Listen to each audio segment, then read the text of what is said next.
Good evening, everyone, and thank you for being with us here this evening. I'm calling this Operations Management, Budget, and Government Accountability Committee meeting of Tuesday, May 3rd, 2022 to order. We're actually coming out of recess from our last meeting of last Thursday. Today here with me is Councilwoman Shirley Surgeon, Councilman James Sanchez, Councilman John Gale, Councilwoman Tana Hercules, and Councilman Josh Mixtum. Unfortunately, Councilwoman Marilyn Rossetti is feeling under the weather, and Councilman Majority Leader, which is the other co-chair, along with me of OMBGA, who will be with us shortly. Today on our agenda, we're first going to have the budget presentation from the Hartford Public Library, followed by Department of Families, Children's, Youth, and Recreation. And our last presentation will be through a Zoom meeting. We will be joined by Chief Doty for the Hartford Police Department. So with that said and further ado, the presentation for the Hartford Public Library is first on our agenda. You have the floor. Thank you. Good evening. I think you all know, my name is David Barrett, and I'm honored to serve as the chair of Hartford Public Library's Board of Directors. We'd like to thank you first for giving us this opportunity to discuss the library with you and to present our budget for fiscal year 2023. We also thank you for your incredible, generous support over the years of the library, both financially and in so many other ways. The partnership between the library and the city is strong, and you guys play a key role in that partnership, so thank you. Bridget will present the nuts and bolts of the budget, but I want to say a few words overall about the direction of the library in the coming years. We are far more, as you know, than a traditional library that lends out books, DVDs, and other materials.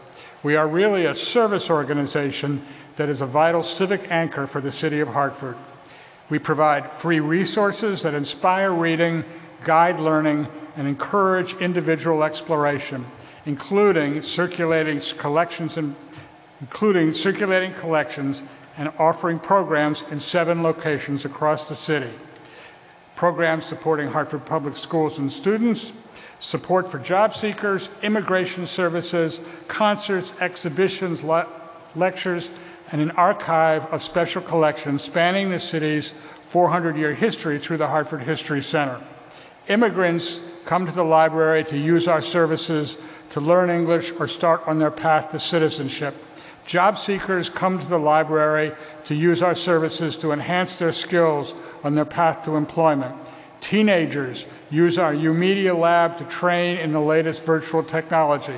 Children attend our many reading programs that promote a love for learning, and more.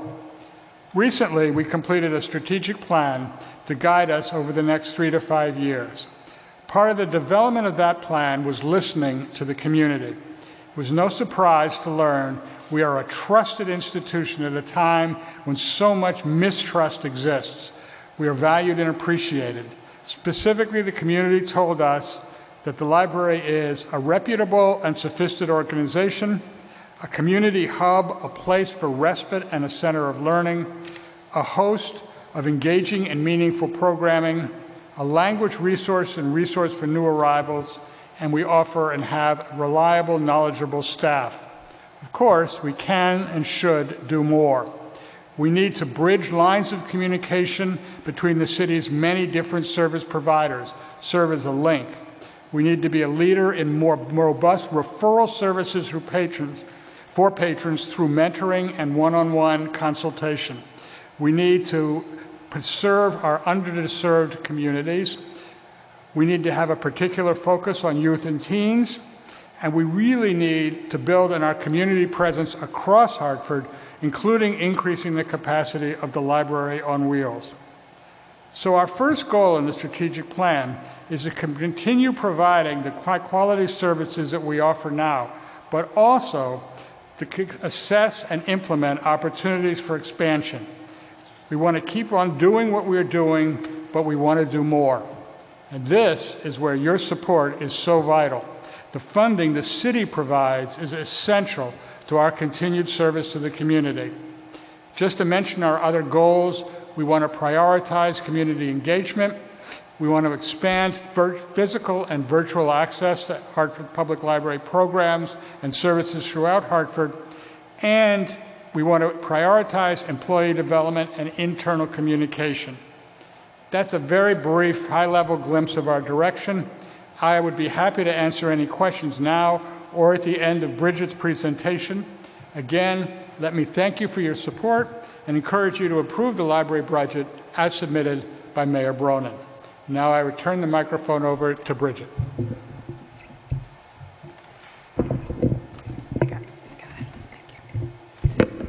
Good evening. It's so nice to see you all in person. Thank you for inviting us to present this evening, and I want to echo David's remarks regarding the appreciation for your support. The city has been a generous and consistent supporter of the Hartford Public Library financially, as well as through your advocacy for the work that we do and by coming to our events and participating with us in all of the initiatives that we offer for the community. You are very much engaged as city council members and residents, and we appreciate that, and that you also know the work that we do and how important it is to the people that we serve from Hartford. So one of the basic premises of the work that we do is literacy is a basic human right. And David also mentioned we just completed a strategic planning process, which is the update for the next 5 years. We're in the process of getting that. The full version is up on our website now, but we have developed an executive summary, and it's being translated at the moment. And when we launch it, it'll be available in English and Spanish as an overview with a link to the full report, which is on our website. But the decisions that we make now going forward will all be based on that, and I will speak to some of those things that we're already doing and then queuing us up for the next year. But literacy is in many forms. It is, of course, reading, but it's also numeracy, it's financial literacy, health literacy, digital literacy. There's many, many different skills that people need in order to be successful, and the library is in a unique position to help support that and to move that forward by providing access to opportunities across the board with as few roadblocks as possible, opening the door to everyone to be able to take advantage of the services that we provide. So we are a service provider. We also reinforce classroom learning for our students, as well as our adult learners who are in learning situations for either continuing education or formal education or vocational training. And so we offer across the board services to all of those populations. Everybody is welcome at the library. Even in the last strategic plan, which I know a number of you were engaged in with us, we heard loud and clear, more in the neighborhood libraries. How can we bring all of the wonderful services that are available downtown to the communities for those people that aren't able to travel downtown for a variety of reasons? And as you know, we have been challenged by the fact that our branch libraries are, for the most part, fairly small. But as you also know, and hopefully have been seeing through the news, that we are on a path to expanding physical size as well as programmatic offerings at our branch locations, and also enhancing our outreach services through the Library on Wheels, but also through other initiatives with partner institutions. So this is just a sampling of some of the new and expanded programs and services that we've been able to launch even through the pandemic, which really, I think, shows the commitment that we have to the community and the need that's out there for the community to access our services, whether it's in person, virtually, or however people need to engage with us. I would mention, too, that as you can see, a number of these are partnerships that we have with the city. The COVID vaccination sites and the giveaways for testing and prevention supplies, that has been done hand in hand with the city, as we do with the municipal ID, as we do with the Office for Officer Barrett. I mean, there's so many connections that we have with the city to be partners in these efforts to support our residents. So just a few selections from our branches. So at Barber, particularly through the pandemic, and it does continue now, but we've been doing quite a bit with food distribution from the Barber location in Unity Plaza. We partner with Food Share and have actually a really wonderful dedicated group of teens that help with this as well. So it's a great program on so many levels. It provides volunteer opportunities and engagement for our youth to be of service, but it also helps residents who may be experiencing some food insecurity and enables us to provide it in a space that feels safe, along with a trusted partner in Food Share. Storytime in the Garden, we have a fantastic staff over there, loves taking the kids across the street to the Knox Farm to experience that.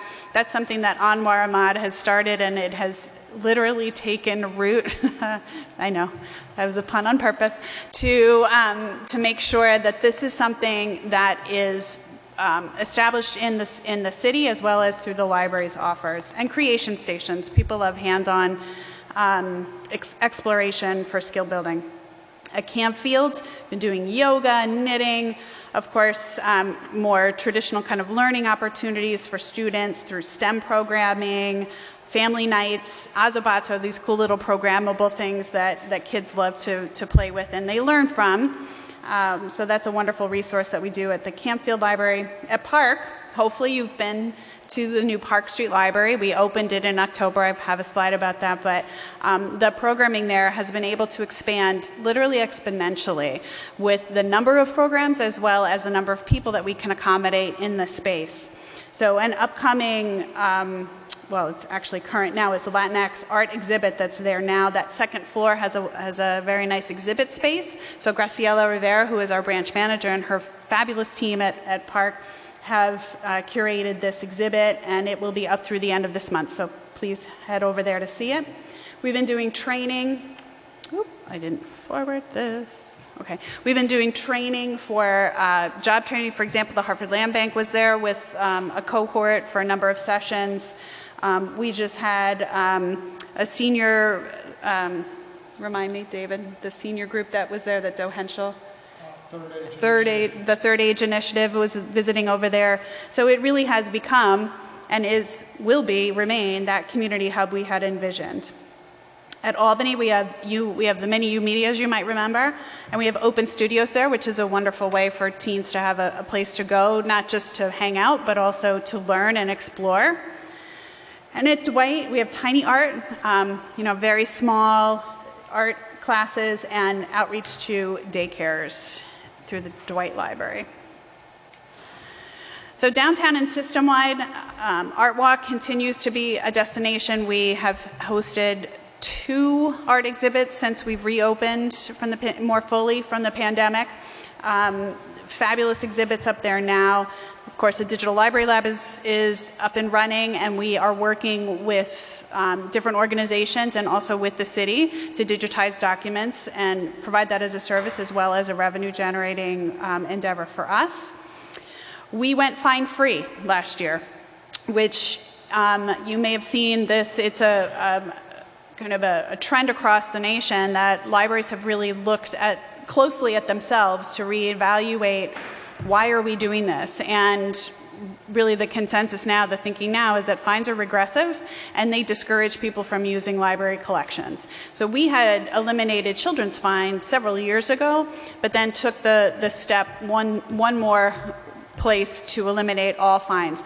That does not mean that it's a free-for-all. Doesn't mean that people just get to keep the materials forever. They absolutely have to bring them back, and if they never come back, they will get a bill for it. But what it does is it removes the disincentive for people to come in and use their collections, and we've seen an increase in usage on the children's materials in particular and other materials as well since going fine-free. So we're really very proud of that effort.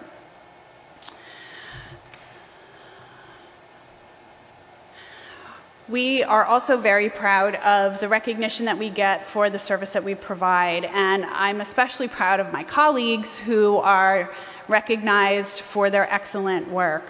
This is just a listing of a few of the awards and grants that we've received, but since we've seen each other last, what has come in is late in 2021, we got the Award of Merit for the Connecticut League of History Organizations, and a $250,000 grant from U.S. Citizenship and Immigration Services that enables us to continue our citizenship and immigration work on behalf of immigrants and refugees to the city and the region. The State Library has provided $100,000 to us for the Digital Navigators program, which during the pandemic, of course, we saw that the digital divide, the libraries have been screaming from the rooftop, the digital divide for years, but it became even more apparent how deep that divide can be in some areas, particularly cities like Hartford, and so the $100,000 has gone into a digital navigator program as well as devices to help people make sure they are connected, and not just connected, but learn how to access resources that they need to help them. That could be e-government, that could be job resources, it could be their child's school records, because everything is available now online. So those digital navigation workshops are pretty critical. The Garlicki Family Foundation has given us $145,000 to provide expanded services to home daycare providers to ensure that all students, all potential students and young people across the city have the best start possible before they hit kindergarten. They're ready to learn, they're ready to read, and the daycare providers and the families also have the resources to help their children be successful. So we're really happy about that. We just hired a project coordinator, and we'll be launching that within the next few weeks. And two of my colleagues, I want to give a shout out to Marie Jerry. This is a national award that she just received from the American Library Association, the Sullivan Award for Public Library Administrators Serving Services to Children. So she'll receive that award at a ceremony at the American Library Association Annual Conference in DC over the summer. And then Lena Osha Williams, she is the head of the youth services at the Downtown Library. She's the recipient of the Connecticut Library Association's Faith Hectoin Award for Children's Services, and that's being awarded these 2 days. The Connecticut Library Association is actually meeting in Hartford for their annual conference. So you should be proud of your neighbors and colleagues for the recognition they have in the library field. And as I mentioned, one of the things, of course, that still is really key to the work that we're doing is keeping our community safe. And we've been doing that in partnership with you and our colleagues at all the city departments through COVID-19 vaccination clinics, as well as handing out testing kits and supplies. Again, as David mentioned, one of the key findings and key goals of our next strategic plan is to expand outreach and our library on wheels. What we found during the pandemic is that people they do need a physical space, right? That's a public space. It's a civic gathering space. And facilities are important, but we also need to meet people where they are, when they need the service. So this enhanced outreach initiative is enabling us to think a little differently about how we get materials to people, how we share information with people, and how we can be more present in the community, even outside the walls of our branch and downtown location. So we've got our outreach staff going to farmers markets. We visit regularly early learning centers, and we bring materials. We also do programming for them. And we talk about the library resources that we have and provide reference and research services. We also replenish little free libraries and have community collections, so materials are available for people to build their home libraries. And there is a little free pantry that we also help provide support for.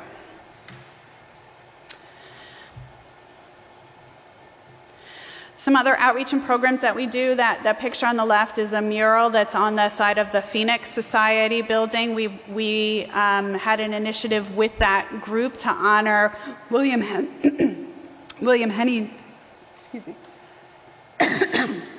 Henry Jacklin, Hartford's first black firefighter, with that mural. That was a partnership between the Phoenix Society, the Hartford History Center, and our Hartford Changemakers program. So a really wonderful project. Hopefully you've driven by and seen it. It's a beautiful mural. And then, of course, all of the other system-wide cultural and outreach work that we do. I already mentioned the Art Walk. Baby Grand Jazz just finished up its season very successfully. People were happy to be back in the library listening to the jazz, which was fabulous. I think it was Councilwoman Surgeon who had asked about e-resources the last time we met her when we talked. So I just wanted to share this. You can see how important e-resources, and these are things like databases and, yes, e-books, but essentially different platforms that you can access with your library card or with a Hartford Public School student ID.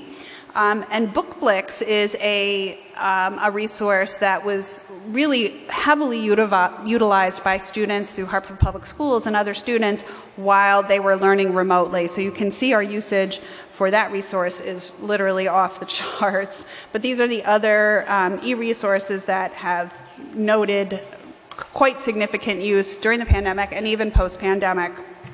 And we provide help with e-resources for people that need to know how to navigate, whether it's downloading a book to your device or to searching for specific content for a project or just general information. We also have e-books and e-audio and e-video, and this gives you a little idea, a bit of an idea of what the usage looks like. We have two platforms. One is called Access 360 and the other is called Overdrive. And it shows you the number of uses that we've seen, and I don't have a comparison, but this is quite a bit higher than it was pre-pandemic. So people are becoming more familiar. Plus the technology is getting easier to use. It used to be very challenging to download an ebook to your device, and it's much easier now, thank goodness. So we are seeing good usage on those resources.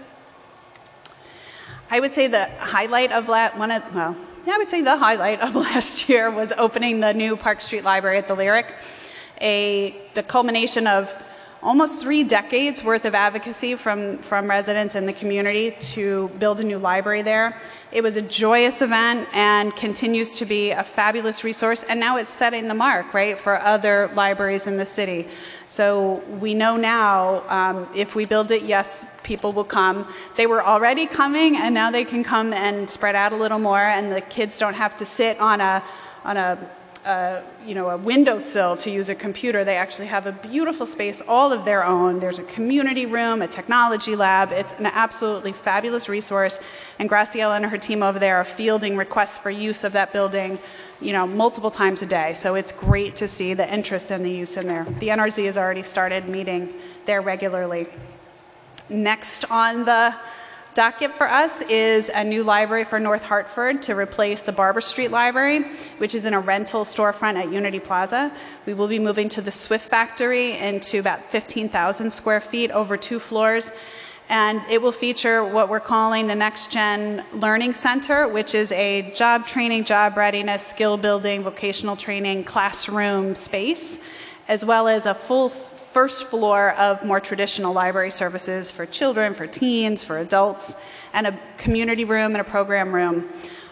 So we're very excited about this project. We launched it not that long ago, about a month or so ago, and then just got word of funding from the Economic Development Administration that they are also providing federal funds to help with the build out of this. So it's really leveraging the economic investment of the city and of private funds in order for us to move this project forward to enhance services in that corner of the city. As I mentioned, the Digital Library Lab is moving along. We have had a number of jobs and work that we've done already. We're in transition with a manager there, but we look forward to working with developmental services for a project, and hopefully that will then lead to a continued support of work between the library and the city, as well as other municipalities and other organizations that need that kind of work done. All right, I'm going to transition now into our actual budget. So the budget that we presented and requested, and that is reflected in the mayor's budget, is as you see here.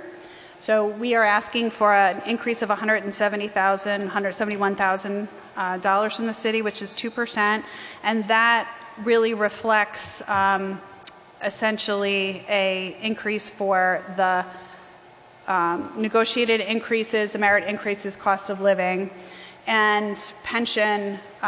We actually saw a decrease in and an increase in FICA, a slight increase in health, and so we saw a little bit of a decrease in fringe, which was nice to see. That's not usually how it moves, right? It goes the other way. So that's why we were able to keep the expense increase fairly low this year. Most of our budget goes to supporting public service, as it should. And this is our frontline work staff. This is also our facility staff, our security staff, the staff that we need to open the doors and serve the public and deliver the services that we continue to deliver. You can see the percentage of where our other spending goes. And this is an interesting one. And again, it's an opportunity to say thank you to the city, to the administration, and to the mayor for the continued support of the library. We made a pledge 5 years ago to limit any increased request to cover, you know, the increases we were seeing for essentially staff and fixed costs for benefits, and we have done that, and the city has been very supportive in that effort too. And we also made a pledge that the library was going to continue to do private fundraising, which we have done. The chart on the bottom, I'd like to, you know, point out that over the years, each year, we are increasing the percentage of funds that come from the Hartford Public Library in the form of grants, donations, private support, so that we are not a burden on the city or the taxpayer, that we continue to be able to provide services and enhance and expand services without having to continue to come back to the city with large increases. So I'm happy that this is our balance, because I think not all institutions work this way, and it works really well for us. And I'm happy to say that we are committed to continuing moving forward in that direction for 23 and beyond. This is just a little, I like to brag a little, and this is not to throw shade on my urban counterparts, but when you look at the level of programming and attendance that we see for our programs, we really blow other cities out of the water. So it's heartening to see that we do such a good job. Now, granted, this is, you know, straddling the pandemic year, and we were closed, as were the other libraries, so we're even off our own numbers from years past. But it still does show you that our community, this is what they want, and this is what they use. And it's heartening to know that the residents value their libraries so much. Council President asked about the demographics, and this is where we are. Our average age is 44, with a median of 46 or 45.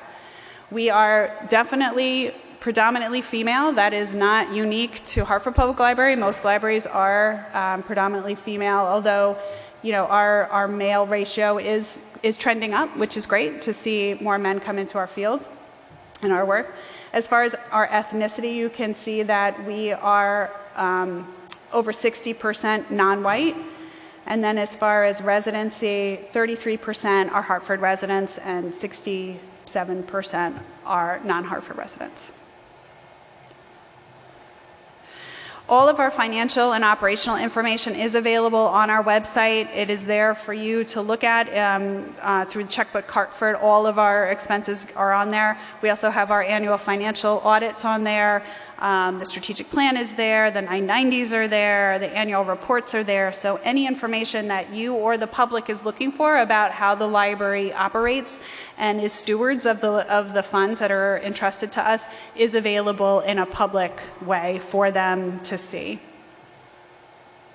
So with that, I am here to answer any questions that you have, but again, I just want to reiterate the thanks that David has expressed, and I would also say that this organization is really fortunate to have such an invested and dedicated board. We have 19 board members now, and they represent the full spectrum of people of our community, and age, profession, gender, where they live in the city. It's a fabulous board. They're so connected and committed, and I think you would be proud. Hopefully you are proud of the work that we do, and I would say that you are well served by your board, and I just want to thank you for all the support. So with that, I will be quiet and take questions. Thank you, Bridget, for that amazing presentation. Yourself, your staff continue to do an amazing job every day, and we're so proud of our Hartford Public Library staff. With that said, Councilwoman Shirley Sturgeon, do you have any questions?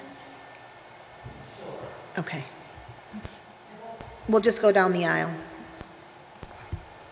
Bridget, thank you for a great presentation. And also, thank you for including the digital information. I want to share a story with this morning.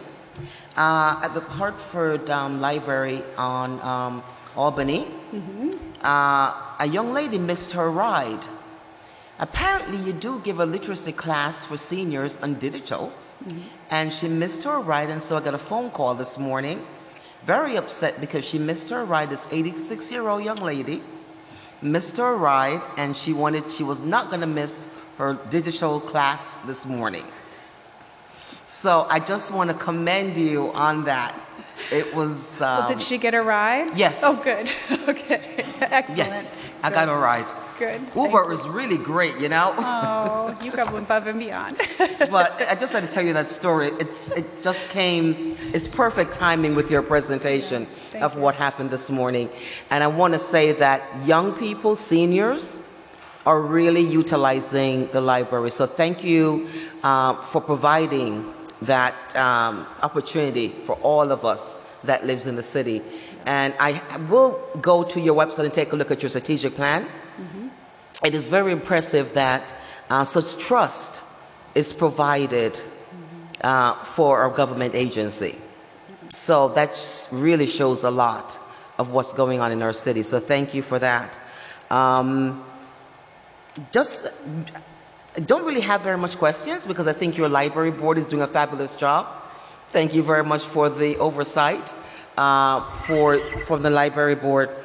But just want to expand a little bit more on the digital literacy, because I think for me, it certainly shows, in your presentation, it shows the usage of it, that people don't, a lot of us who were locked away at home was able to get a book to read. Yep.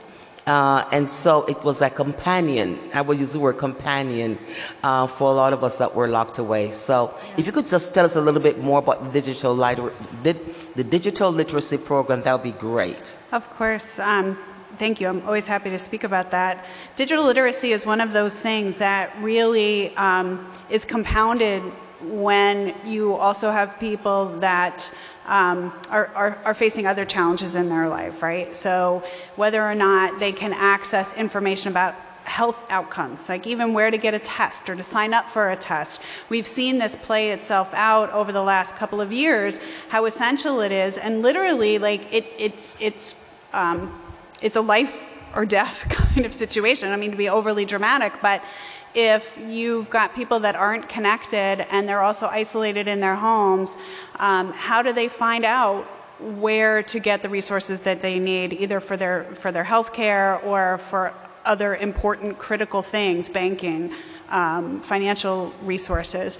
So that digital literacy component, it's not just a nice thing anymore. And yes, everybody has a phone, but not everybody can use their phone as effectively as perhaps they could and they want to.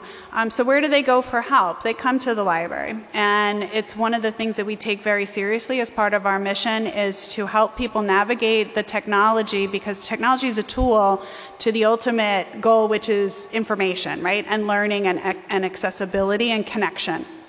So the digital literacy programs that we provide really, are pretty broad. They are beginner, how do you use a phone, how do you use a tablet, how do you use a computer, to more advanced things. We work with the city on Cisco Academy. We offer Cisco Academy training for people. So, and all of those things in between, because it might be a senior person who's just not as familiar with the technology, or it might be a young person who's super, good at their phone for social media, right, and communication, and maybe even for graphics and design, but may not be able to find college prep information or be able to complete their homework if they don't have a computer or broadband at home.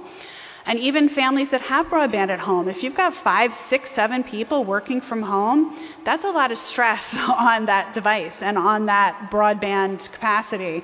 So we also provide the ability for people to have a mobile device, like a mobile Wi-Fi pack that they can take home with them. And we do extended learning, extended loans for those. So if you or somebody you know is enrolled, for example, in a vocational class or a community college, and they need a device and they need connection, they can come to us and we'll lend them on a long-term basis a laptop and a MiFi device so that they can be successful. Because A, they may not always be able to come into the library to use our resources. They may be doing it at 10 at night because that's when they get home from work and put the kids down and they finally have 15 minutes to themselves. So That's, part of what we are also looking to support is helping people where they're at with their digital literacy tools. That is awesome. I didn't know about the mobile Wi-Fi loaner. Certainly going to pass that information on. Just one more question through you, Madam Chair. The job training that you're going to be offering at the Swift Factory, how expensive is this? And congratulations on the funds from the ECD to expand it. Yep. So could you expand a little bit more on the job training at the Swift Factory? I'm sorry, the new upcoming Barber Street Library. Yes. And at someday we'll come up with a name for it, but right now we just kind of call it all sorts of different things. So that Next Gen Learning Center will have job training, vocational training. So right now we already do Serve Safe Manager, we do Serve Safe Food Handler, we do bartender, we do security guard, but as I said, we also do the Cisco technology training. So we're looking to expand that, but also provide additional training. We are in conversations with Goodwill, with Capital, to use that space for simulation lab training for people that are looking to get into light manufacturing positions, or wondering if that's the career path for them. So before they commit to a formal program and apply for loans and get into debt, they come try it out. So we're looking for that to be a safe space for them to learn what might be career options for them. We will also have the training lab, so we do GED, pre-GED, we do proctoring of vocational tests. If people are doing their own self-directed tests, they usually have to go to a proctored environment to take the test and get certification, so we provide that service. Of course, all of the immigration naturalization services we provide. So we're looking to take a lot of what we do here at the downtown library and expand it up there. So yes, there will be additional costs, but I would say one of the areas that we've been very successful in fundraising for, either through grants or private support, is for those vocational job career training opportunities. We also have a great relationship with Capital Workforce Partners, so we do have the work center here. And so all of those partnerships that we have, we will leverage. We don't always have to be the direct service provider. Sometimes it's just making the space available for those people and those groups that are already doing the training and opening up to them to have them be able to do it in that space as well. Oh, thank you so very much. Did I hear you say security guard training? Mm-hmm. Guard card training. Yeah. Cool. Yep. Okay, thank you so very much again. And I would say I'm very proud of the Hartford Public Library. Thank you. Co-Chair Majority Leader Clark. Thank you. Thank you, Madam Chair, through you, Bridget. Wonderful presentation. Just a couple of questions. Have you identified what the cost would be for the new branch over in the Swift Factory building yet? Yeah, so we estimate that the build out, because the shell is already there, the Community Solutions, renovated the building, as I'm sure you all know. So we're coming in as a tenant. So what we have to pay for is the fit out of the spaces. So we're estimating that that's going to be about $5.5–6 million, maybe a little more depending on what other investment is needed for some of the infrastructure, plus costs are going up. But that money has actually already been secured and is ready for us to move forward. We will also do additional private fundraising to help us, like we did at Park, to make sure there's support there for any additional equipment or work that's needed, or furnishings that are needed, and then also to provide operational assistance going forward for things like programming or special initiatives. Okay. And then I hear you correctly that it's going to be 2 floors? Yes, 2 floors. The first floor will be the main library, more traditional library space, and then the second floor will be the Next Gen Center for the Learning Center and a large community room. And those, we're going to design that space so that they can be accessed independently, like we do at Park Street, so that the library doesn't have to be open in order for there, potentially to be a program or some class or workshop going on. Okay. Yeah, all right. to enhance that usability of it, so it doesn't just have to be library hours. That's great. And what are the hours are going to be? Are they going to be consistent during the week, or they're going to be kind of a couple periods where it's just short hours of operation. Some other days you have a longer window of hours of operation. Well, that's actually a great question in general, because right now we are looking to get back to full operation in all of our locations. We're still not quite there. Our goal is June 1st to restore hours at all of the branches to pre-pandemic levels. Right now we're still closed a couple days at each branch because we have some vacancies. The vacancy rate, I know we're going to provide that to the city as requested, but right now we are looking at we have 20 vacant positions, and this time last year we had 12. And we run pretty lean, so 20 spots for us is a lot. So we're not able to open up to full operation quite yet.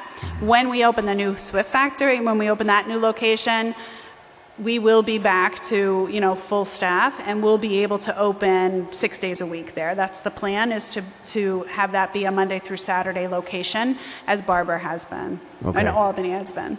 2 more questions. What's the ETA on being in that location? And summer of 23. 23. Okay. Yeah. And how is the Blue Hills branch doing over in Rawson? So the Blue Hill, as you might recall, where we are at the Rawson School is a hybrid between the Hartford Public Schools and the library. So we do now have a staff member to be there, a school media specialist, and then our plan is, when we restore services, to reopen that to the public as well. As we had pre-pandemic, we were open in the afternoons for public service after the school closed. And it was there as a support for schools and the families during the day. So yes, the plan is to restore that as well, Boundless at Rawson. What's the ETA on that? June 1st. June 1st, okay. Yeah. All right. Yep. Thank you very much. Thank you. Thank you, Councilman. Councilman Sanchez, do you have any questions? Thank you. Through you, Madam President. Bridget, first of all, I just want to thank you and your staff for such a tremendous and great job that you're doing throughout the city and providing the services to our children and our adults. So my first question, here in the book, in page 32-1, we're showing under the general fund of the 2021 actuals of 1.7. Do you have the actual for 2022? If you don't, no, I can get it to you, though. I don't have that off the top of my head. All right. And so just moving on then. I'd like to go to the MOU for the Goodwill Library. When does that expire? And once it expires, what's the plans? I'm sorry, for which the library? Goodwin Library. The Goodwin? Goodwin. So the Goodwin Library it's owned by the Hartford Public Library Association, and right now we have a lease with Collab Free Center to operate that. So we have, I have to look at Mary, at least a couple more renewals for them to be able to operate in that space. It's our hope that they would continue in that space. They seem to be doing well there, and operating, as we had discussed, as a community center and doing some engagement work there. So they do have an MOU for the use, right? Yes, they do. So it expires in a couple of years. Yep. So we're not looking to reopen the Goodwill Library as a library, or at least 50% of the facility as a library yet? No. Why is that? It is not in our plan to reopen that as a library location. Okay. Thank you. Now, you mentioned that Development Services will be providing federal funds for the Swift Library, correct? No. The EDA, a federal agency, the Economic Development Administration. Okay, Yeah. all right. And then just going to the next question, did you receive ARPA funds from the city? Not directly. We received a PPP loan, but we have not received direct ARPA funds to the city that I'm aware of. And on your presentation, and I'm not sure, you showed 44 employees, and then I believe it was 43. Is that a total of 87? How many employees total? About 130. 130. Mm-hmm. And how many vacancies? 20. 20? Mm-hmm.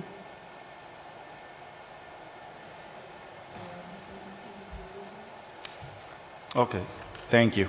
Thank you.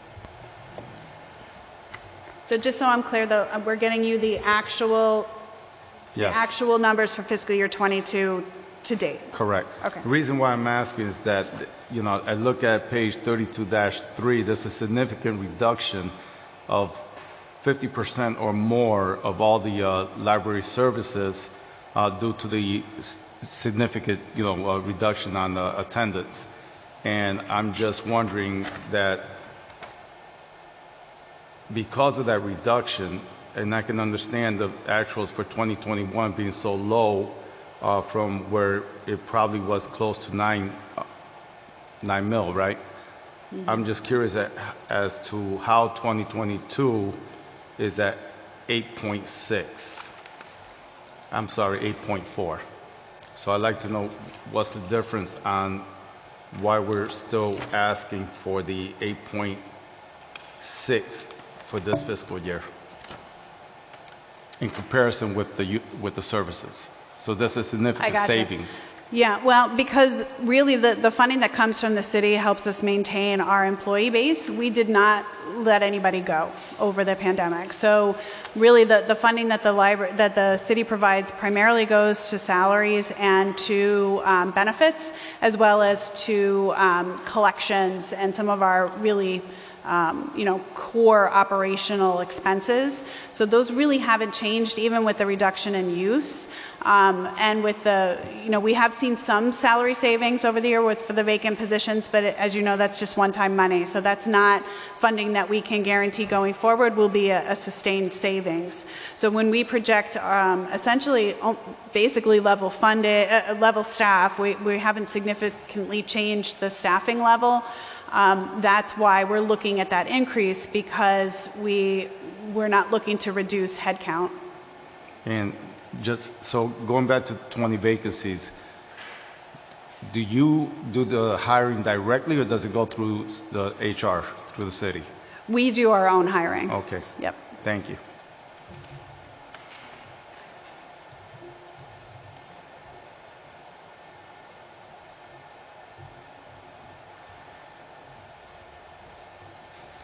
Thank you, Madam President.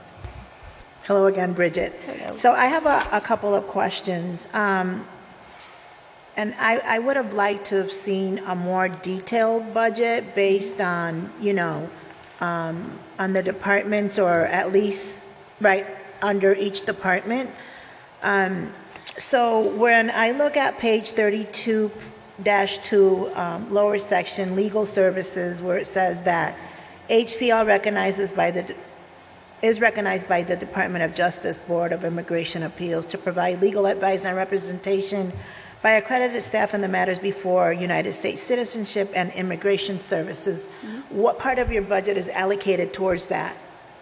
So that funding is part of the portion of our budget that is not reflected in our city operating.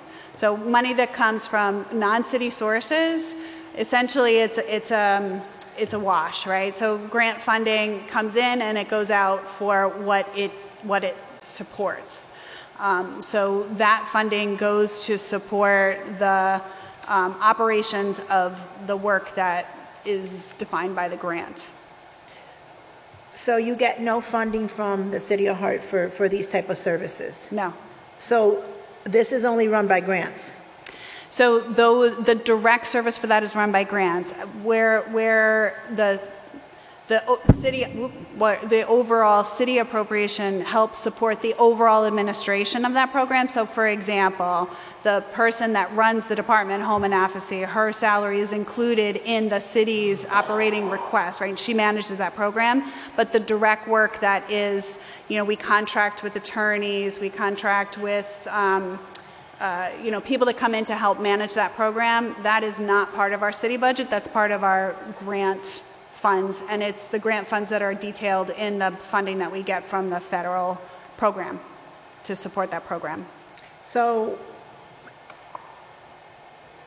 and this is just an example. So let's say, let's look at last year, right? Mm-hmm. So last year, can you recall how many individuals came in for immigration services or citizenship? And did you have to turn away an amount of individuals because you didn't have enough grant money? You know what, I'd have to look into that and ask HOMA if we had to deny anybody services for that. We do keep detailed records of the number of people that are served, and that is reflected on the reports on our website, on our quarterly reports. HOMA reports out all of those numbers. I'm not sure if we've had to turn people away or not. I know that the demand has been sustained. Okay. It was higher in about 2015, 2016. It has leveled off and become, more manageable again as far as the numbers of people that are coming in for assistance. So I don't know that we've turned anybody away, but before I say definitely one way or the other, I would want to check with HOMA. Wonderful, thank you. And now these services, now that the Park Street Library opened up, are these services also provided, or is it just only in the main library? No, we actually do, particularly the English language learning, or English as a second language learning, at Park Street and at other locations. So it's ripe for expansion to have those services available there. However, I would say that because of our proximity to the courthouse, one of the reasons that it's successfully housed here downtown is because we have the proximity next door to USCIS. That doesn't mean some components of the work that we do couldn't be in the branch and aren't. They are. But a lot of the time it does require a coordination between those two sites, so it is fairly site specific. But any work that we can do out in the branches to support that or to make sure people know that it's going on, we are doing, and are looking for opportunities to do that some more as well. Wonderful. And then my last question: the pardon boards from the state. I know that they usually come to the this Hartford Public Library.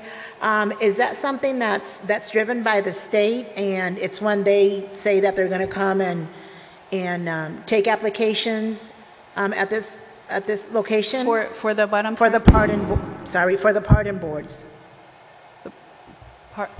Pardon boards? Yes. Oh, I'm not familiar. Okay. So maybe it's just space that they use there. Yes. I don't think that's, They could request the space. It's not a program that we administer. We probably just make space available for them if they request it. Thank you. Okay. Councilman Gale? Thank you. Thank you, Madam Chair, and good evening. Couple of questions. The kitchen.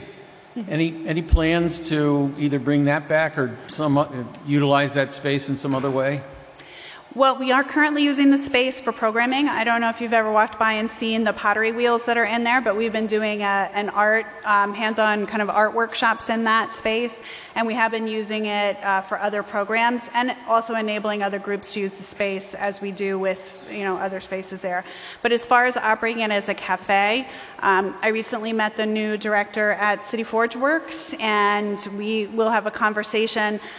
My understanding is that they're not really in a position to come back in that space, and it has been our plan to issue or to put out a request for proposals for vendors. We've held off on doing that because our foot traffic is still downtown in general and at the library, and in talking to restaurateurs in the area, it's a tough time for restaurants to open up a new location, for investing the money as well as not knowing what the business is going to be and to finding staff. However, what we have talked about and is kind of in the works and discussions is how do we potentially activate that space to also support the work that we do with ServeSafe, with the food training programs, so that we create those opportunities ourselves as a program, and to operate it as a retail restaurant space and also use it as a learning space. So we are actively exploring other ways to engage that, because there's also a commercial kitchen on the second floor that was used by the vendor as a staging area that could be re-engaged as either a training space or a public space, for cooking shows, or to create a video, for Hartford chefs to come in and put their, live stream cooking shows, which is always fun. I would watch it. So yes, there are a lot of different things that we're exploring to re-engage that space and bring back food service there.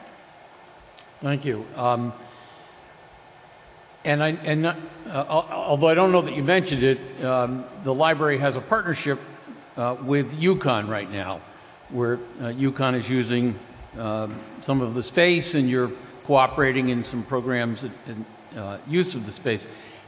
Are there any opportunities to further partner with UConn? Are there any discussions to expand that partnership? Absolutely.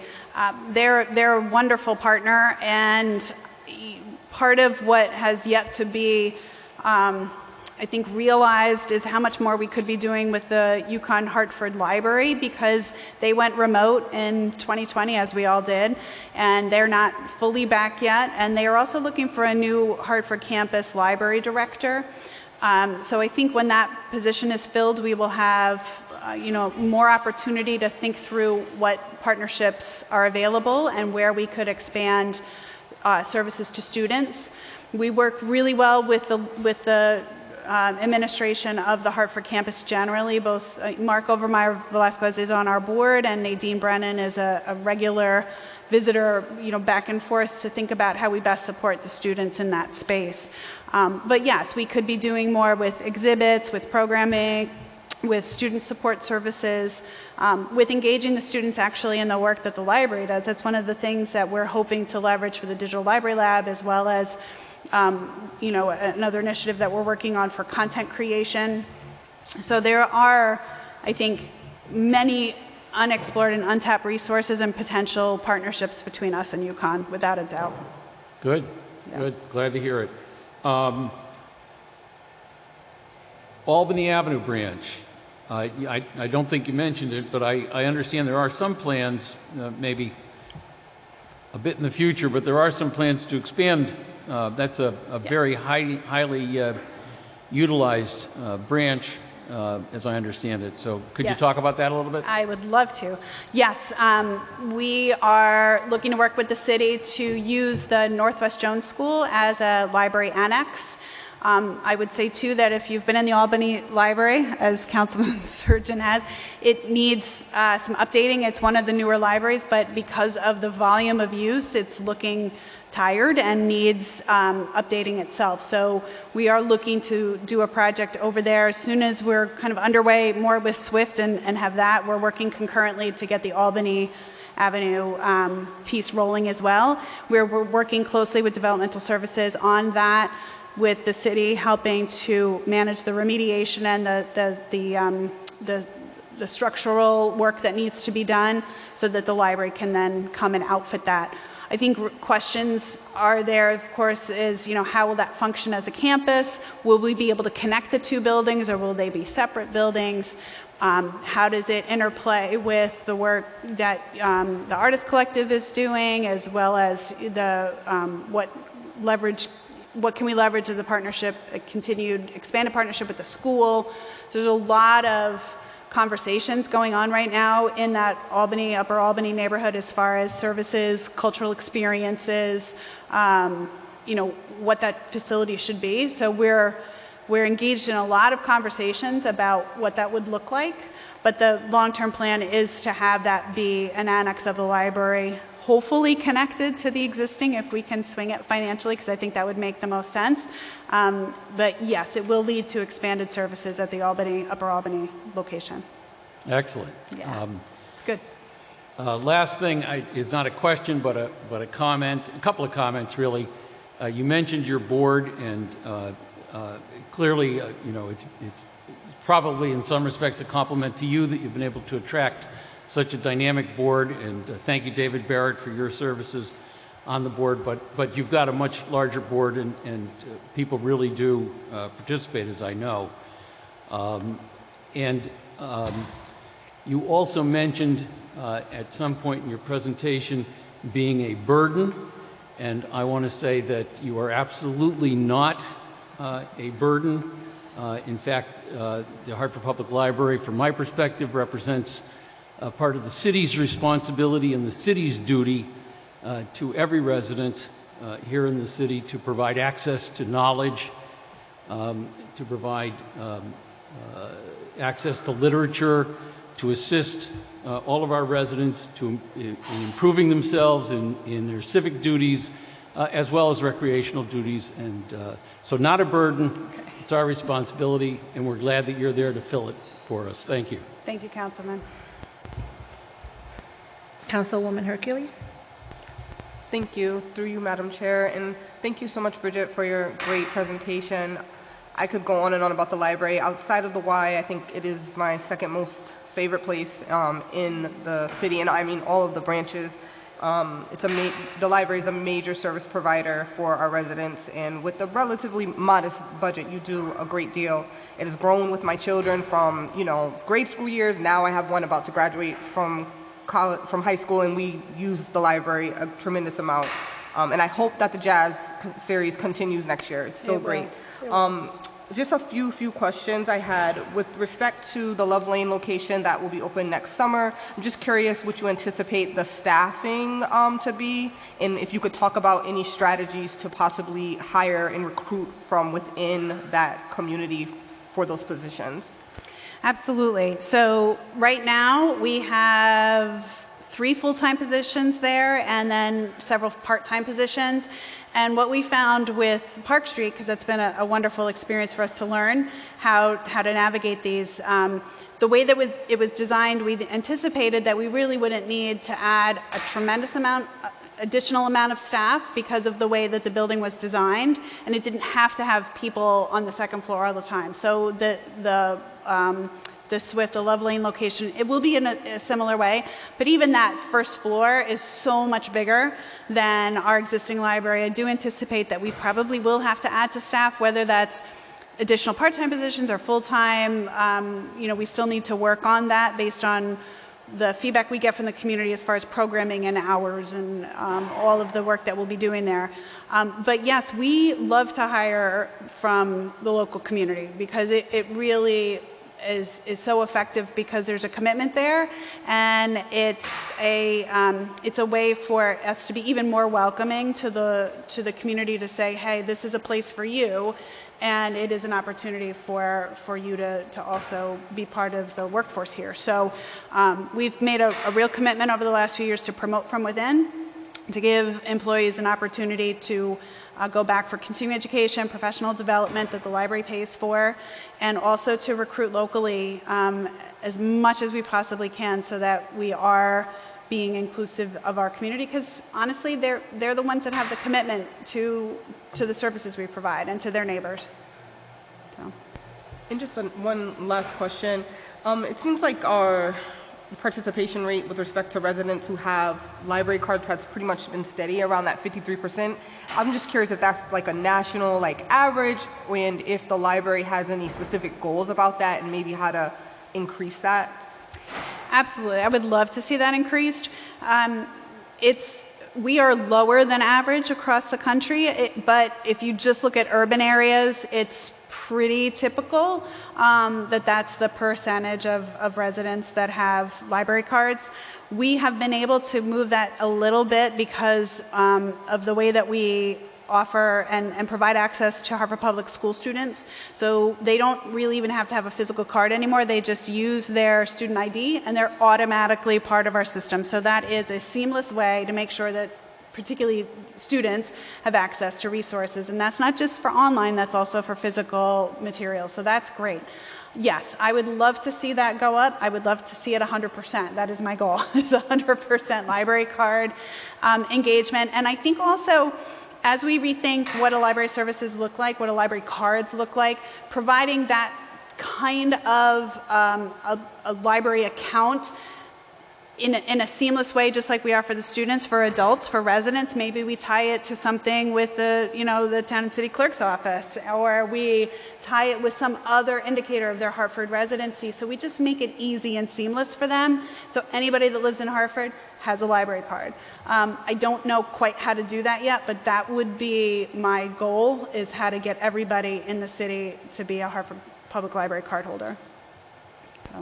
Awesome. And then to just my last thing, it's not a question, it's kind of like a wish list. So if I could have one wish for the library, especially with respect to digital literacy, if we could do a book of the year that for the whole city and have QR codes throughout the city that people could upload that book and have events that kind of highlighted and talks and discussions, that would be my wish, kind of like what the Mark Twain Center does. Yep. So Yep. just putting it out there. Okay, I wrote it down. Thank you.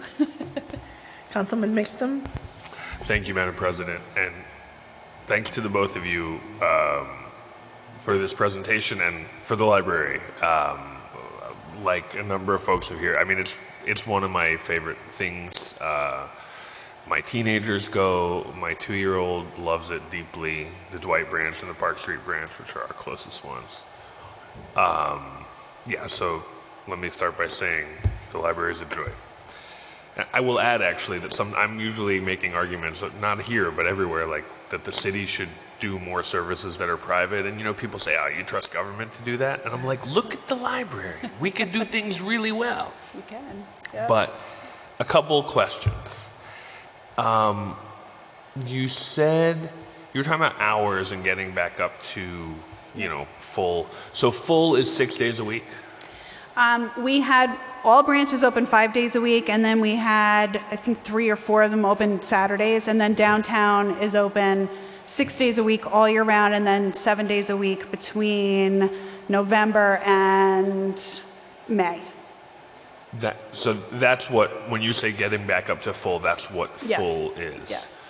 What would it cost to make, to have more branches open 7 days a week? Because I definitely, Sunday is a leisure day, Yeah. and a lot of folks, I think, would use it. I mean, what would it look like? Is that in the cards, or could it be in the cards? Anything's possible.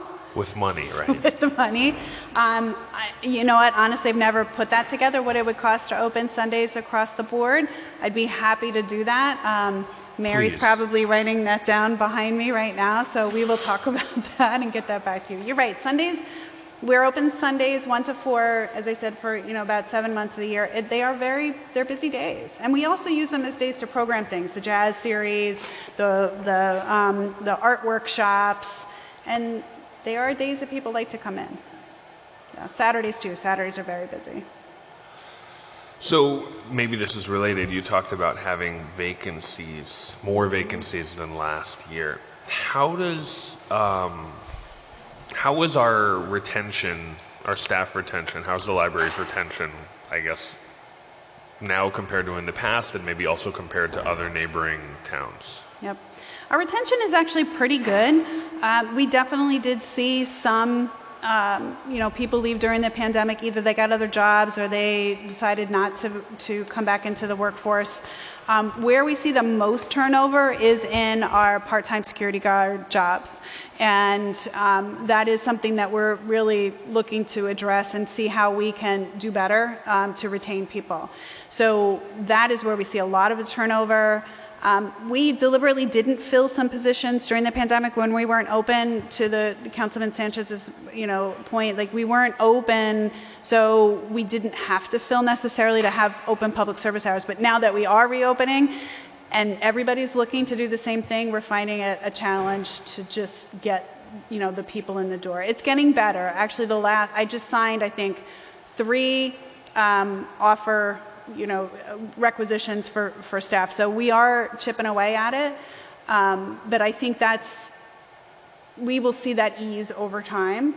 And it will get better. So adding additional hours, that's why we've put it off. I mean, I would like to be back to our regular hours now.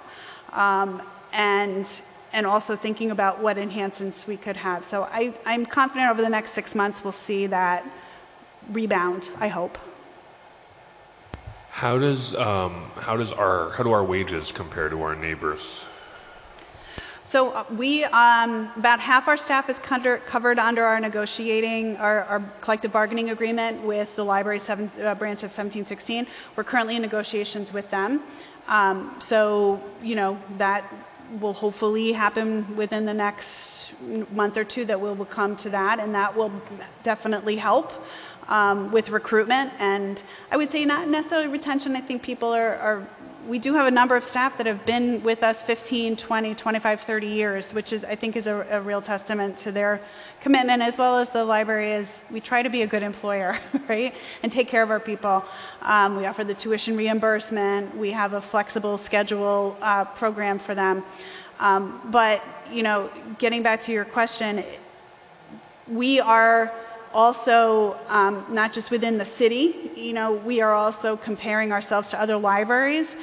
And I would say that we are very competitive with other libraries. I mean, it kind of depends on the position, of course, but for the most part, we are above average when it comes to the salaries that we pay for positions across the board, except for a couple that I think will be addressed after after we have our contract negotiations, hopefully. That was what I was thinking, is the comparison. You hear often that we lose firefighters and police to neighboring towns, like they Yep. sort of cut their teeth here and then move on. So I wanted to know if that was an issue for us. Yeah, we don't see that too much. A little bit, but not really. I think we're fortunate that people, when they come here because they want to be here. And they like the work that the Hartford Public Library is doing. They want to be in Hartford. So we do get a lot of people that intentionally want to be part of this library system. And the Connecticut Library Association also has minimum salary guidelines that we at least meet and most of the time exceed. So anybody that comes to us, if they are looking for another opportunity, it's not usually because of the salary. Gotcha. On a different topic. This last budget year, I should say, there was money for the library to administer interpretation services for various city departments. Yep. And that got used up, which was the dream, right? Yeah. We want that to get used. I guess it got used up about 3/4 of the way through the year. About, yep. And, so that makes it easy to figure out budgetary-wise what needs to happen. But in terms of the administration of that service, not just the cost, are there plans to do it differently, or are there ideas you have about ways that if the library were to continue to be sort of the hub of city interpretation services, ways that it could be better? I think we got off to a little bit of I would say shaky start is overstating it, but, there were some bumps at the beginning as we tried to navigate through how the requests came through, how they got approved, how they got paid, how there was the communication between, because it's mostly city departments that we're serving, as peers.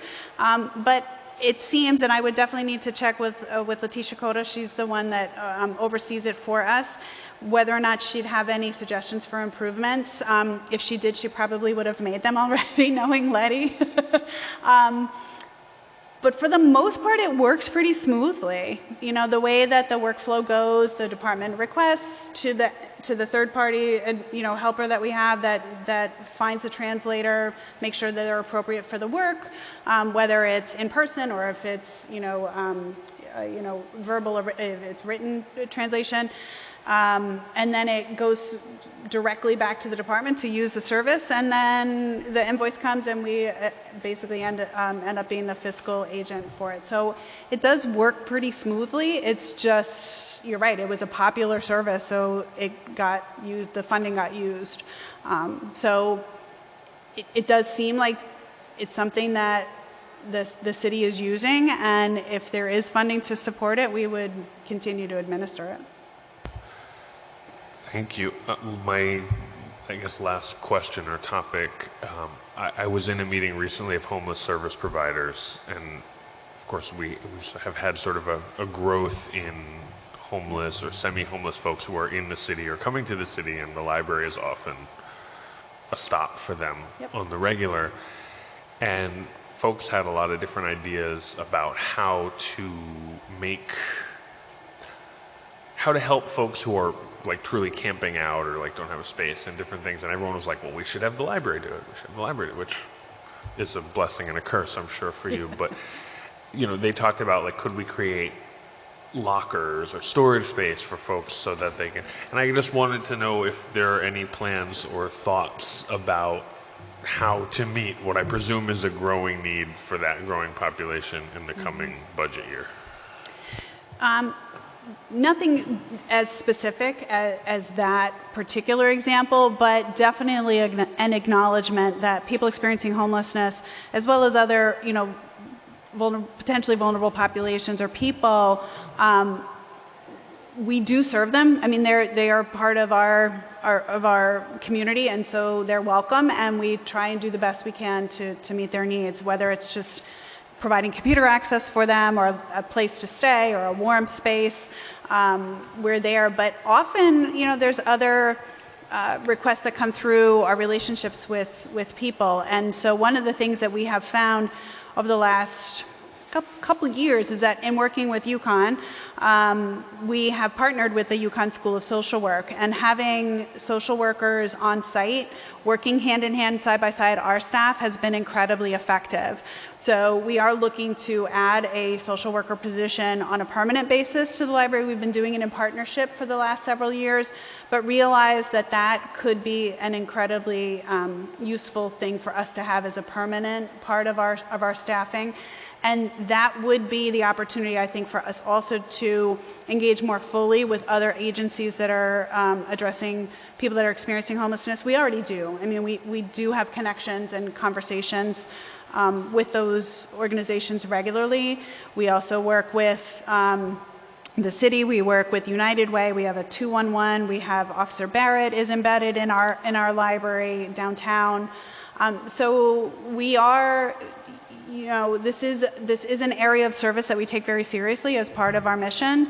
But any conversations about how we can improve services and better serve everybody, not just that population, but how it helps the service delivery overall, we're open to having that conversation without a doubt. Thank you much. You're welcome. And there are many libraries across the country, as I'm sure you know, that also you know, face this and think about how best to serve. So we do have some examples from our peers in other locations that we can draw on for ideas to bring to the table. Thank you, Councilman. Any other questions from any other council? Great. Thank you, Bridget, for the wonderful presentation, and have a nice evening. Thank you all very much.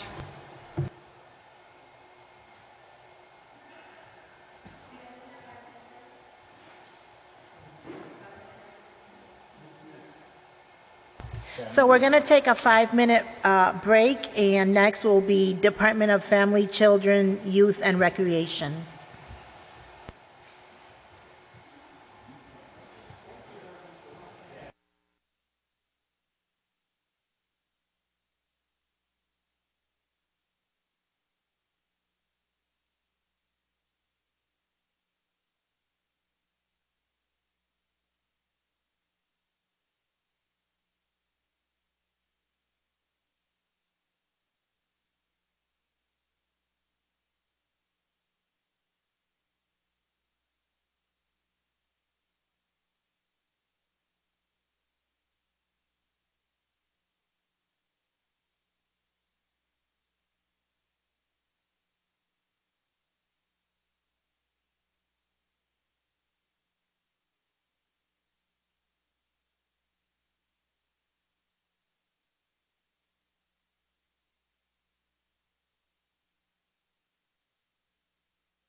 Good evening.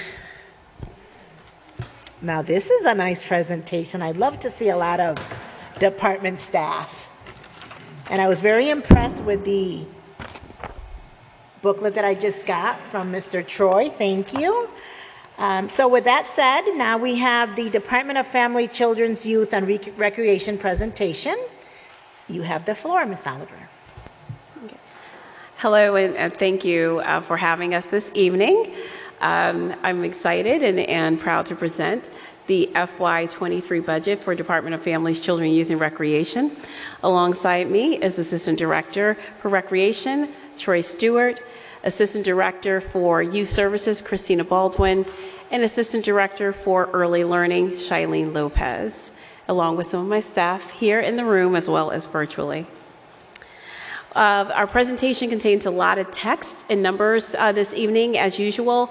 What I plan on doing is touching most of the highlights, but of course, if there's something that I skip over or go over quickly, of course, during questions, feel free to bring up. And with that, we'll go ahead and start. So the mission of our department is to ensure the well-being and success of all Hartford families. And we do this work in primarily 4 lanes, and that is in early childhood education, workforce development, youth development, and recreation. And we believe that getting our young people on safe and productive paths and keeping them on those paths is core to the city's mission. We are organized by our 3 different divisions, as stated here. Again, my assistant directors lead each one of those divisions. In our budget, we have 15 full-time positions through the general fund and 34 grant full-time positions. And we also have 5 additional positions through the American Rescue Plan. So as you can see, most of our department is made of a non-general fund dollars. When you look at our staff are mostly Hartford residents. 3 out of 4 of our staff are actually Hartford residents, with 72% as opposed to 28% non-Hartford. Race and ethnicity, we almost basically reflect our city, with 45% Latinx, African Black at 23%, Caucasian White 12%, and then a mix of other and prefer not to say at about 20%. Our gender, we have 39% for female, 58% for male, with 3% prefer not to say. I will acknowledge that when we look at our full-time employees, you see a slight swing the other way, where you begin to see more females than males.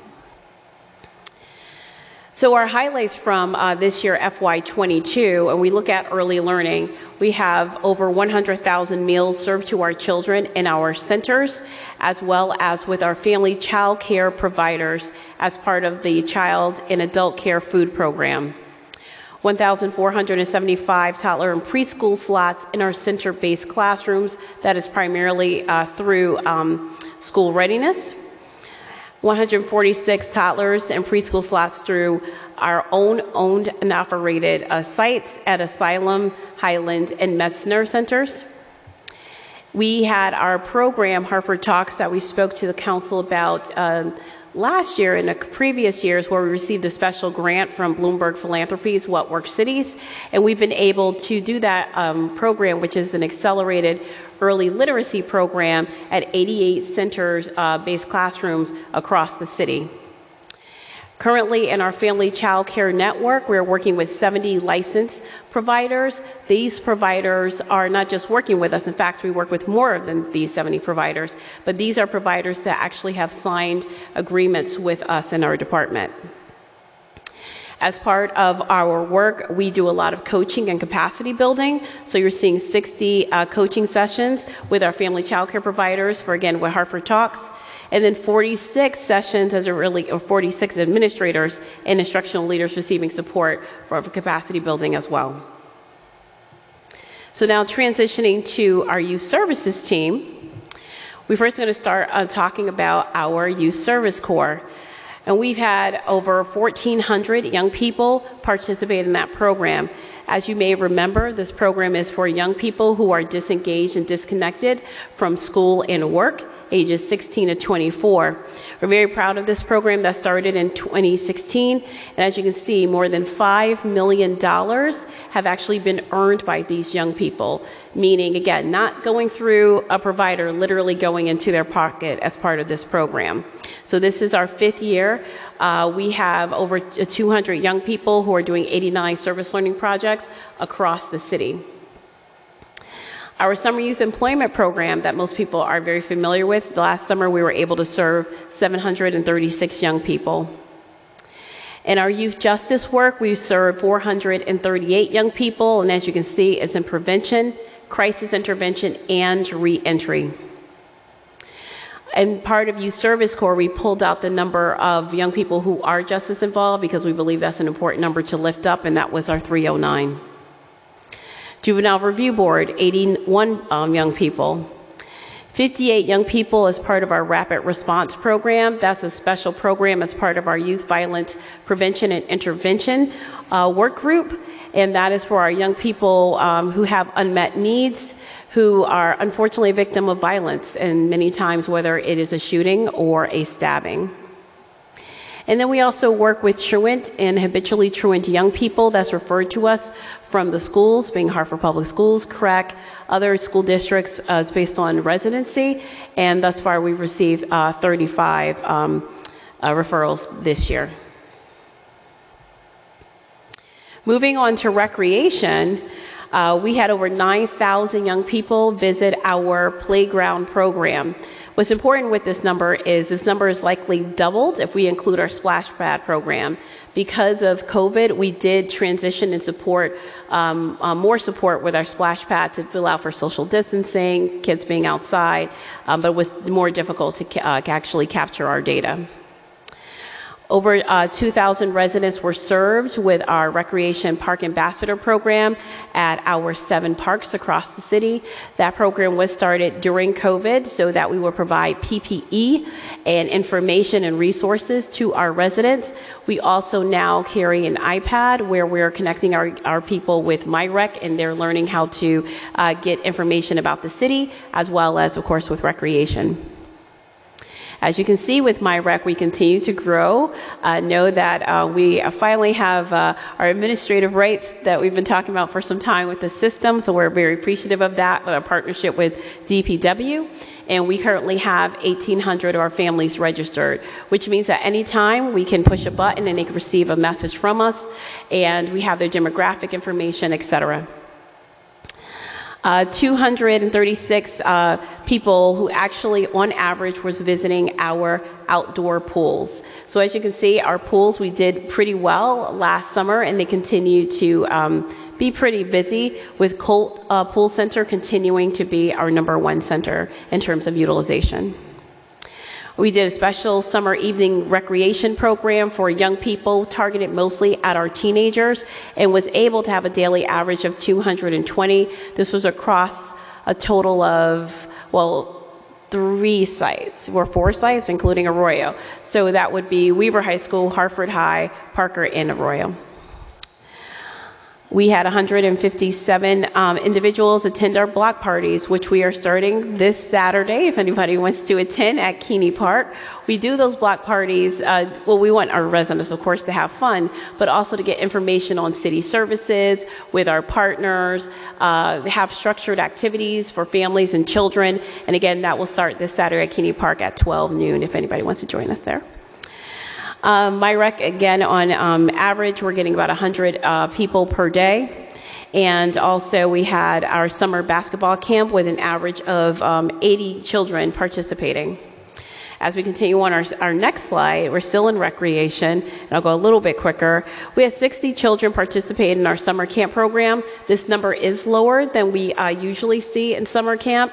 We actually had a significant number of people register for summer camp, but as we got closer to actual program, many of them found other programs. So the good news was there was many programs and many options for families, and but we continue to offer that and look forward to offering it again this year.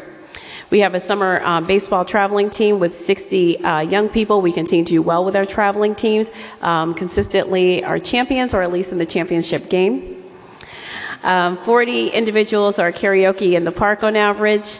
36 young people and our Leaders in Training program. This is a special program that we started in recreation, where these are young people usually between the ages of like 13 to, it could be 17, 18-ish.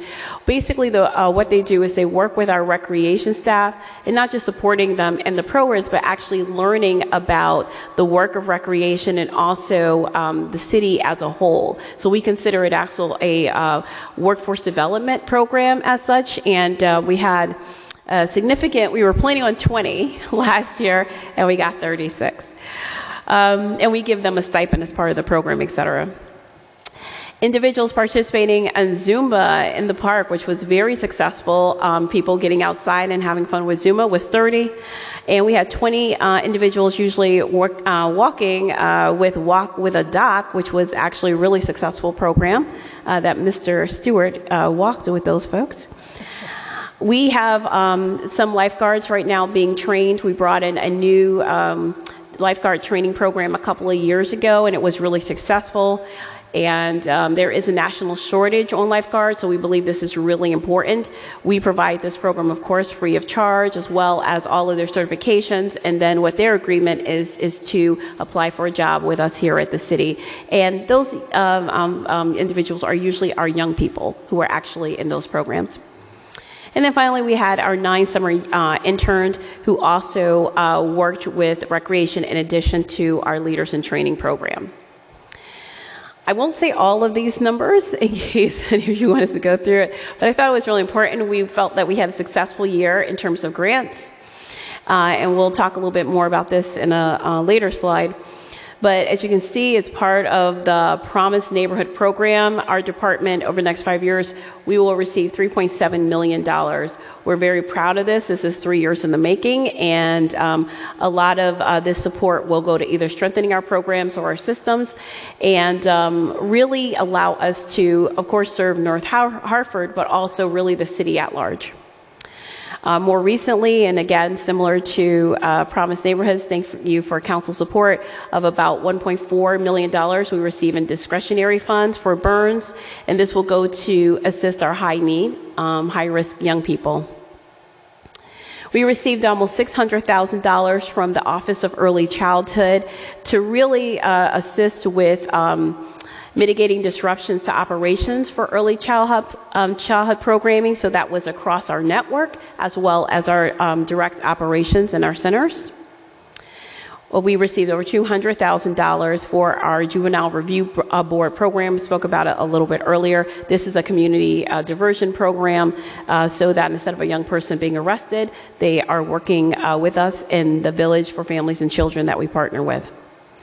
And then finally, the Youth Service Bureau, we do a lot of work, I mentioned earlier, including truancy, but also Youth Service Bureau is for employment as well as our justice initiatives, and you can see it's $146,000. As we continue on, I keep saying I'm not going to do every single number, and I'm doing every single one. But what I will say is we received last year, in terms of calendar year, so this fiscal year, $125,000 from the state in order to strengthen our crisis intervention work in partnership with Compass Peace Builders. $75,000 from Ed Advance in partnership with Office of Early Childhood to really formalize our family child care provider network, which you heard we have 70 providers in that network. $47,800 from the Connecticut Council on Philanthropy, and this is really important work to be able to bring parents in leadership positions as it relates to early childhood. And then $44,000 that we received in our final year as we were working with young people who were at risk of juvenile justice young people, and that again ends this year. So as we look to our priorities for our department, it's really about more engagement and more learning in terms of simplifying it is what we do. So when it comes to our young people, the best way we do that is looking at attendance and literacy skills. So we collect a lot of data in our department, and we have a fabulous one-of-a-kind early childhood education system where we have this information, and we know that it's really important for our children not just to enroll in preschool, but for them to actually attend preschool. For our young people, it's about connecting them to school and to work. And when we look at a skill set, we definitely want to talk about college and career, but also life skills. And so a lot of our work, especially as we look at our youth justice work, a lot of it is around life skills and interactions with their peers, et cetera. For our families, a lot of work in terms of leadership and advocacy, and also providing supports and wellness skills to our families. We talked a little bit earlier about our parent ambassadors. And then finally, I thought it was important to note our staff, really working with our staff, because they put in a lot of work, especially during the pandemic, being on the front lines. And we want to make sure that we name it and lift it up, that we respect them, we value them, and that they have voice. And we work in providing opportunities to improve work skills as well as well-being skills. And we just had a very successful department meeting Friday, April 22nd. Specifically, as we dive down into each one of these divisions, early learning in particular, and I won't read, and I promise this time I'm being serious, I won't read the entire paragraph, but it's really about holistic learning and development of our children. They're in families, we're all in families and in community, and we cannot treat our children in isolation. So a lot of our work comes from that generational or two-gen approach, and we do a lot of work that we believe building on that early literacy, and really have taken that as a key priority in that division. When it comes to youth services, it's a lot about collaboration with our system leaders and our partners. We have a lot of tables in Hartford, a lot of resources. We're not always talking with each other, and we know the best way to be able to support our young people and their families is to be able to do that, and our focus is on engagement, employment, and justice. And then finally, in recreation, it's always about expanding to make sure that recreation is accessible to all of our residents. And we consistently do focus on how is it that we could do more for our adolescent young people, so like our middle grades young people, because traditionally you don't see a lot of programming in that space, as well as our girls. So not that we're not serving everyone, but we know that we need to do some special extra work for our girls. So when we look at our budget in terms of the actual general fund, it's a little under 3.7, so about $3.6 million. There is a slight decrease. This decrease is because we've been able to find efficiencies and leverage dollars as it relates especially to our programming and grants. So because we've been able to successfully bring in some grants, especially around engagement. So for example, we'll talk in a moment about the American Rescue Plan dollars, our youth engagement grant, we found that we were able to find some savings there. In total, you do see that we do have grants of about $12.2 million, and it suggests that there is this loss of about $700,000. But as you'll see on the slide, I noticed that the last two resolutions that, again, thank you for approving the acceptance of, they were not included in those numbers from that snapshot. So actually we're looking at pretty flat year over year. So the grant for the first year from Promised Neighborhoods is over $500,000, and the grant from the first year for the Burns discretion funds is about $600,000. So as you can see, it's a slight increase, but basically flat. So we really haven't lost anything there.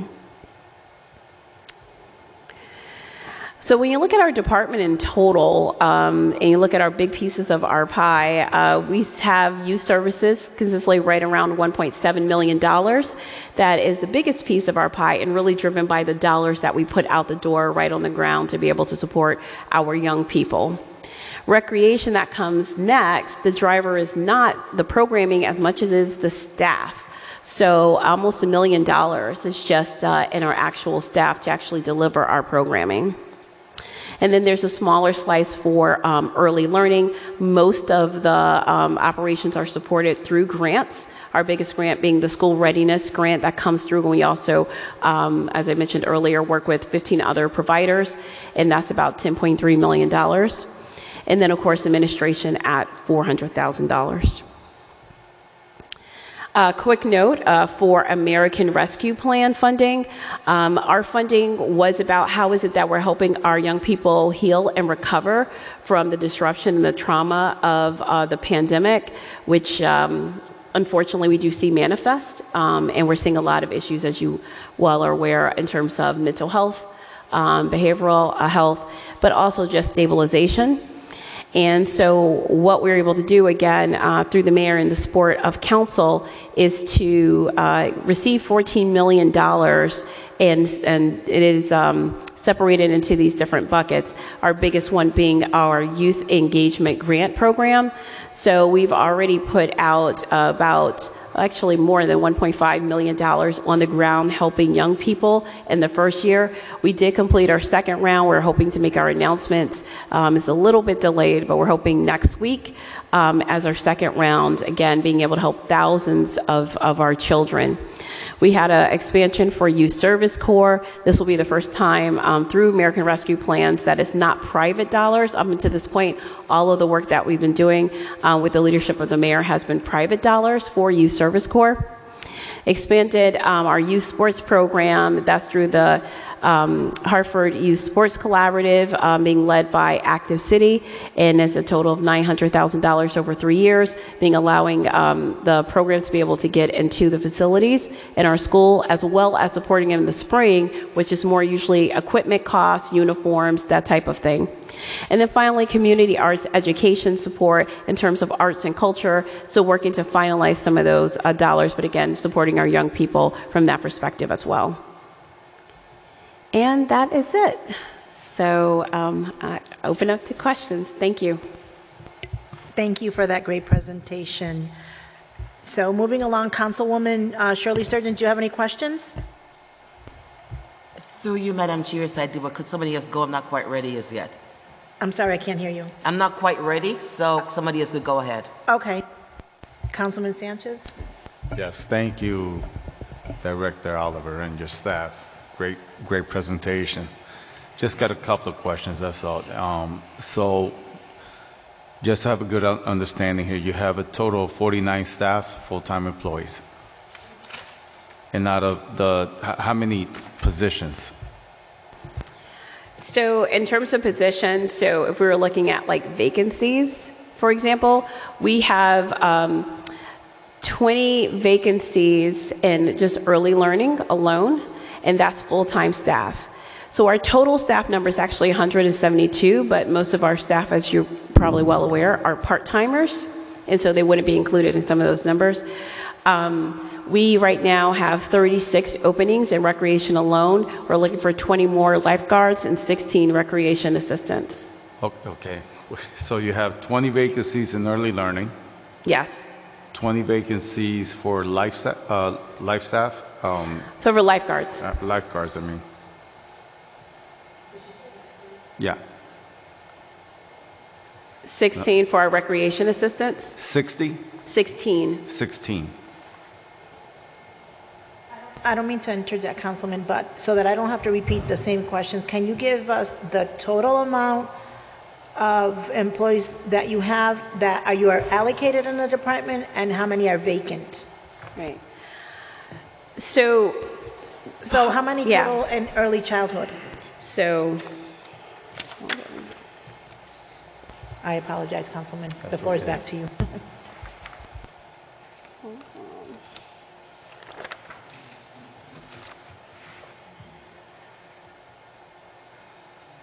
Kim, and if you don't have that information, because it's a lot to remember, you can just email it to us, okay?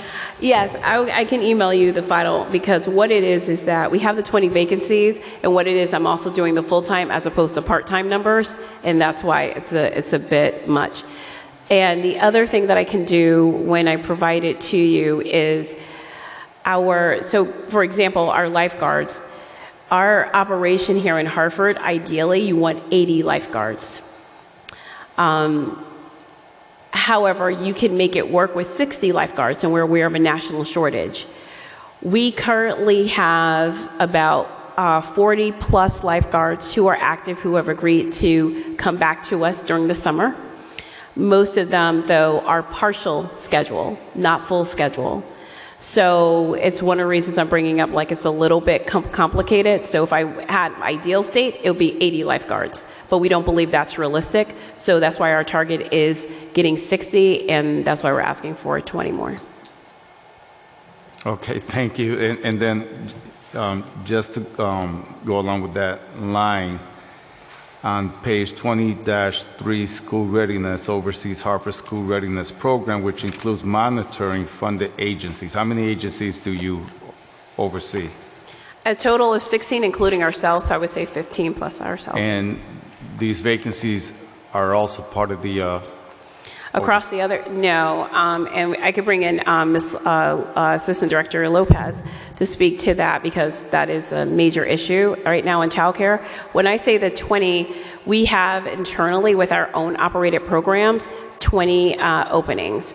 What we have done in particular is we've seen most of those openings in our teachers and our teacher assistants, many of who have retired or decided to move in some cases.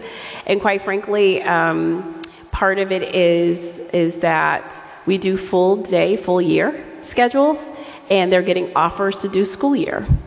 And when you can make similar dollars and similar benefits and work for school year, many of them are choosing to take that path.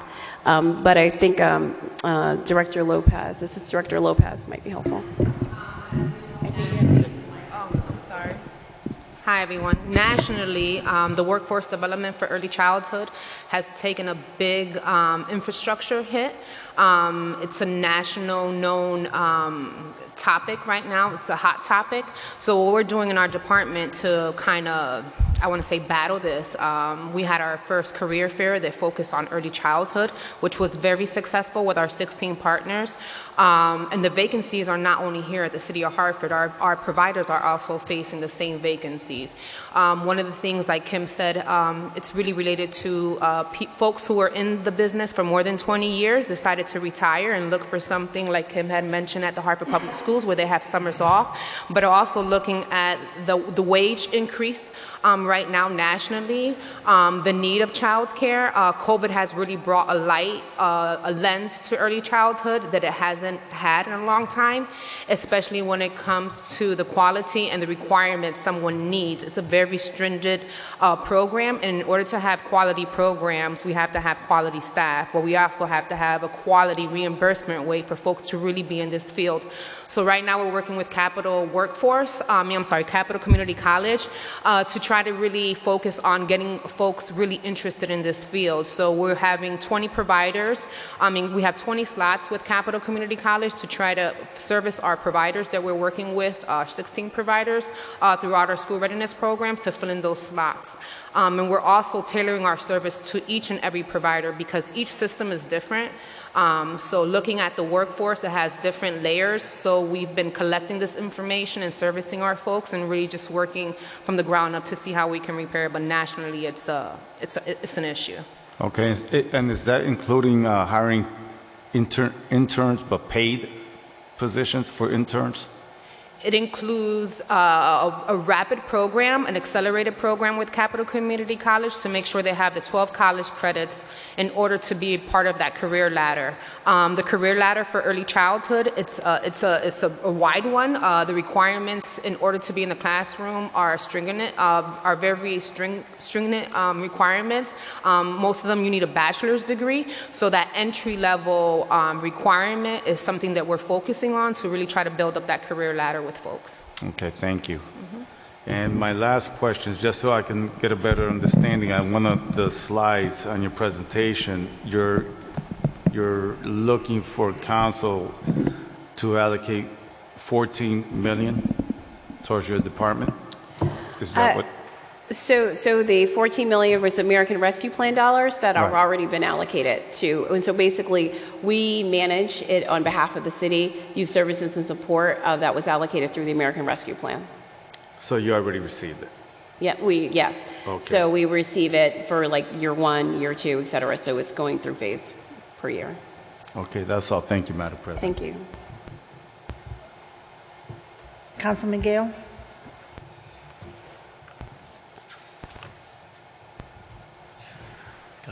Thank you. Thank you, Madam Chair, and good evening, everyone. Couple of questions on the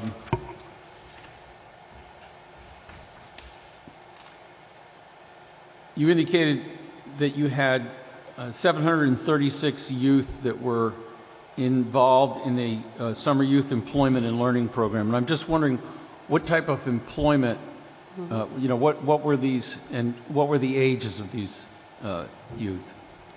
So I'll start off, and then I'll allow Assistant Director Baldwin to speak to this. It starts at 14 years old. It is still a tiered system that we have here in Hartford. So our youngest individuals will have more service learning, project-based programs, be more in a safe place, working with nonprofits, and that will continue to lead up through the tiers from like tier 1 to 2 to 3. And at the third tier, you might be working with one of our insurance companies, one of our manufacturers, etc.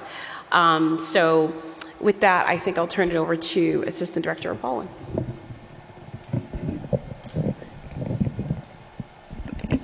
Thank you, Councilman. Thank you, Director Oliver. Yes, so as Director Oliver stated, the Summer Youth Employment Learning Program is on a tiered system, so it generally falls in alignment with age, but it also takes into consideration previous work experience and where the youth is developmentally.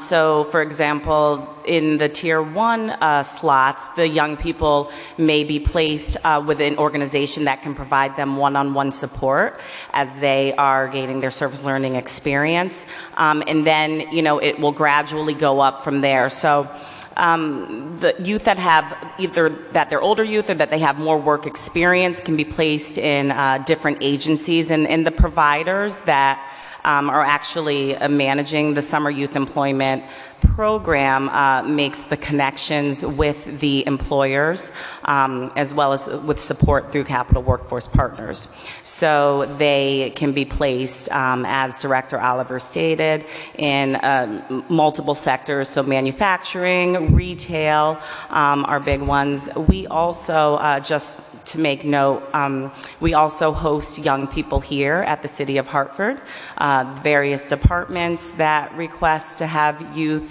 through the Summer Youth Employment Learning Program will also receive young people to come work here to have experience in municipal government as well. Any of them involved in your summer recreation programs? Yes, absolutely. Yes, we also place youth summer recreation. That's actually a very popular placement for our young people. So. I encourage it. Let's get more. And in early learning as well, I want to state. So on the recreation side of things, I'm looking at the number of visits to the pools. How many pools do we have open during the summer? So we'll have our 4 outdoor pool centers as well as Parker Memorial Indoor. Okay, Arroyo has an indoor as well? Arroyo does, but because outside is Pope Park. So we have Pope Park, Keeney Park, Colt Park, Goodwin, and then we also have Parker Memorial Indoor. Okay. So, you know, I'm just looking at the number of individuals that utilize the pools. It looks remarkably small to me. Mm-hmm. You know, in a city that probably has 25,000 young people, maybe 30,000, somewhere in that neighborhood, 230 people per day. Is this a COVID phenomenon? A part of it definitely was COVID. We, in fact, our first summer, we had to, and in fact, we continued to do it last year. We were controlling how many people were actually in the pool at one time. Because the issue when it comes to swimming, I'll hand it over to Assistant Director Stewart, is not about the chlorine water, right? You're swimming in bleach, you're fine. It's getting to the pool, and so usually you have to go through locker rooms, whatever that situation is. And then also, especially our children, they're still socially distant, and a pool is extremely difficult for them. So there was a lot of management that actually brought that down. So with that, I'll hand over to you. Well, thank you very much. The bottom line is that safety comes first, and a lot of people were still scared about what was going on inside our, society. So what we was trying to do was calm everybody down, and we was doing social distancing, making sure that everything was checked out. We were sanitizing, doing a lot of different things to make sure that everything was working in the right perspective. And that's why our numbers were down. But we did have a lot of people who were lined up to come into our pools. But it's just that we were just trying to be on the safe side to make sure that everybody was being protected. So the word is out. The Hartford youth know that there are pools that are open during the summer, but COVID caused you to keep the numbers down.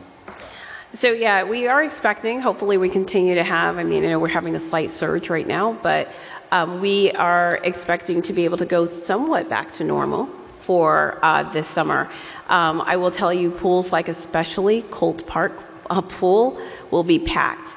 That is the pool. What we've done over the past 5 years or so, we've created a bookend. So we have an early pool season, a late pool season. So that means that the week after school is out from Hartford Public Schools calendar, we have our pools open and available to our children and families across the city, and we start at Colt. The core 6 weeks, which is something that most towns do, which included Hartford 5 years ago, was that when we have all of our pools open throughout the city. And as you know, our pools have different characteristics. So there are reasons people want to swim at Goodwill because they want a 50-meter pool, as opposed to perhaps they want the deep end pools that you can find at Colt and Keeney that usually allow for more like adult swimming, that kind of thing. So we want the word to be out because we will have our lifeguards there and keeping it safe, and we're actually looking forward to it. So it's the week after school closes. We'll be ready to go at Colt. We'll have our core 6 weeks after the holiday, Independence holiday, and then we'll end again with Colt still being open in case there's some late hot summer days. Thank you. In your appendix, you list a couple of schools where you said recreation at school, and you list Belizzi, Rawson, and Sand. But I recently saw some listing that included many more schools, it seems to me. So can you comment on what those plans for expanding are? Yeah. So these in particular are ones that Hartford Recreation managed programs and that we oversee. So for example, we are literally doing a special kind of recreation at the school program year round at Belizzi, Rawson, and Sand. And then during the summer times, we have a partnership with Hartford Public Schools to open up the high schools so that we're there doing our special evening program. We do a lot of partnership work in addition to the work that's being done with the Youth Sports Collaborative, where there's many more facilities now open, so that is not included as part of this list. In addition to that, our Youth Engagement Unity grants also work with the schools. So in terms of the presence from our department, it's across many more facilities, but these are where we actually lead key programming that I included here. But I can get the list for a complete list of where you will see DFCYR supported programming throughout the city. And would you say that we're starting to increase fairly substantially the amount of recreation opportunities that we're putting out there for Hartford children? I would say so. I mean, one of the things that, that we've all learned through the pandemic is the importance of enrichment activities and being able to provide those opportunities for young people. So we are working hand in hand with Hartford Public Schools in particular. We did that for last summer and was very pleased. We were willing to step in if needed, and quite frankly, didn't need to step in most cases for the programming. So, Assistant Director Stewart has a very close relationship with the staff, the facility staff in particular, and the athletic staff in particular over at Hartford Public Schools, and we've been able to open the door wider than we have in the past, because I know we've had some previous conversations, and again are very pleased. So in particular, I want to lift up the high schools. That was a big deal for us to be in the high schools for 4 or so weeks, well, 6 weeks. in our high schools that Hartford Public Schools said, yep, you can be there. We were able to have our young people there, have structured programming. They were able to have fun, and it was very, very successful. And we're looking forward to being able to do it again this year. The only reason Buckley is not included on this list is because of the construction. Well, that's great. I mean, I'm certainly glad to see, I think probably everybody's glad to see more cooperation between Hartford Public Schools and our recreation department. We've got these facilities, and sometimes it seems a shame that they just sit there unutilized when there's no doubt demand and opportunity to make good use of them. Last question for you would be my Marilyn Rossetti question. Since Councilwoman Rossetti is not here, I'm sure she would want to know what you can tell us about Batterson Park. Well, so Batterson Park is not under our purview. It is under parks, under so DPW. What I can tell you is that we've been working with the mayor's office for some time to have an innovative way of opening up Batterson Beach, which is a small portion of the park. We have more recently, I would say in just the last couple of months, had a conversation with the mayor's office about how is it that we could allow Hartford residents to take advantage more of the Batterson Beach portion. Obviously, Batterson Park itself is very large. And there's some needs in terms of maintenance, et cetera. And if we look at the park as a whole, again, under DPW, it's a significant lift. But we've had some conversations in particular and seeing how we can isolate perhaps Batterson Beach and bring it back, because we want our Hartford residents to take advantage of it. And also even from a recreation perspective, to be able to have a waterfront swimming opportunity. It is different. We have boating and canoeing out there. We have more of our fishing that's usually out in Batterson.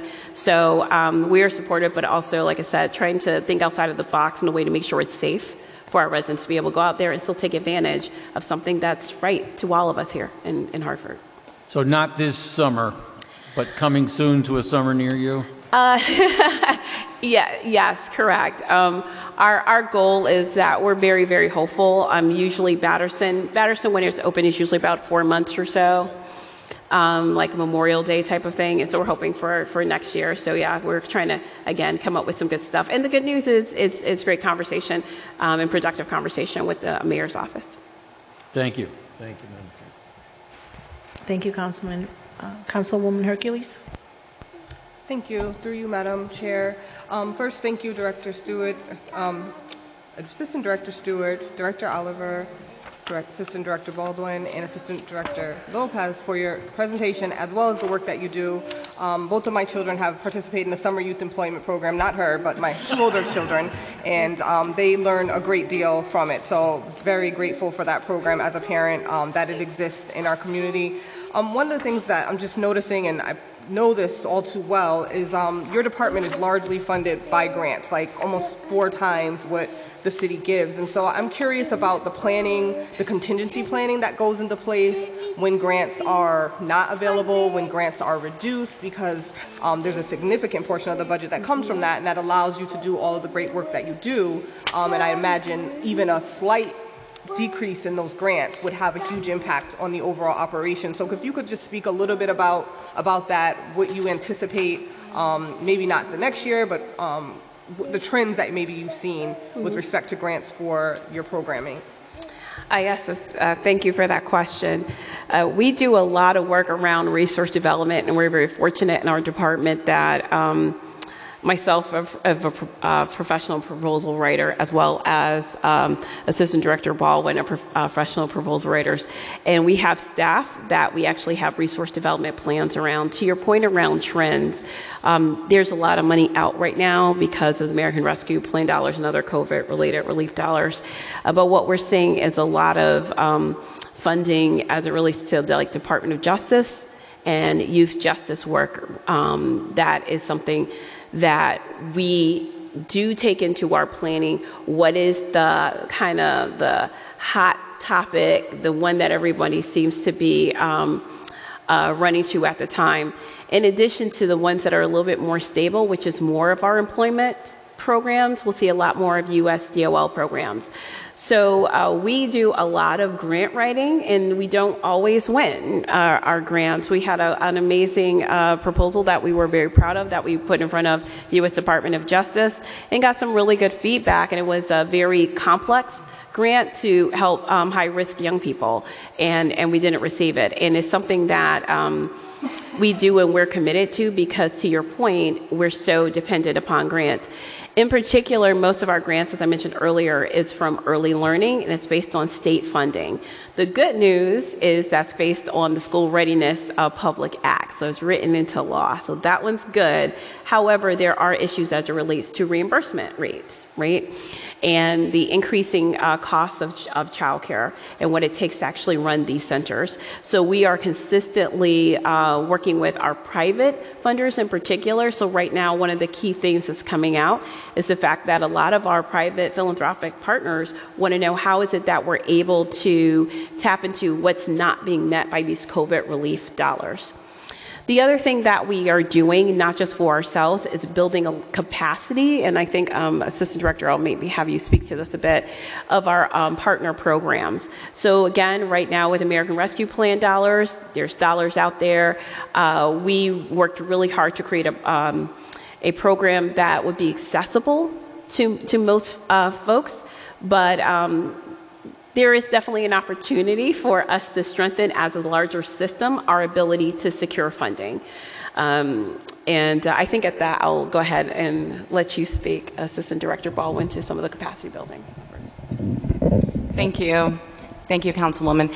Yes, as Director Oliver stated, so we have planned into our work in youth services and actually across the entire department, continual education and training for our providers, where we are constantly assessing the needs, receiving feedback from our providers, and then providing training, as well as training around some of those, quote, hot topics, for example, mental health, which is currently, a huge issue.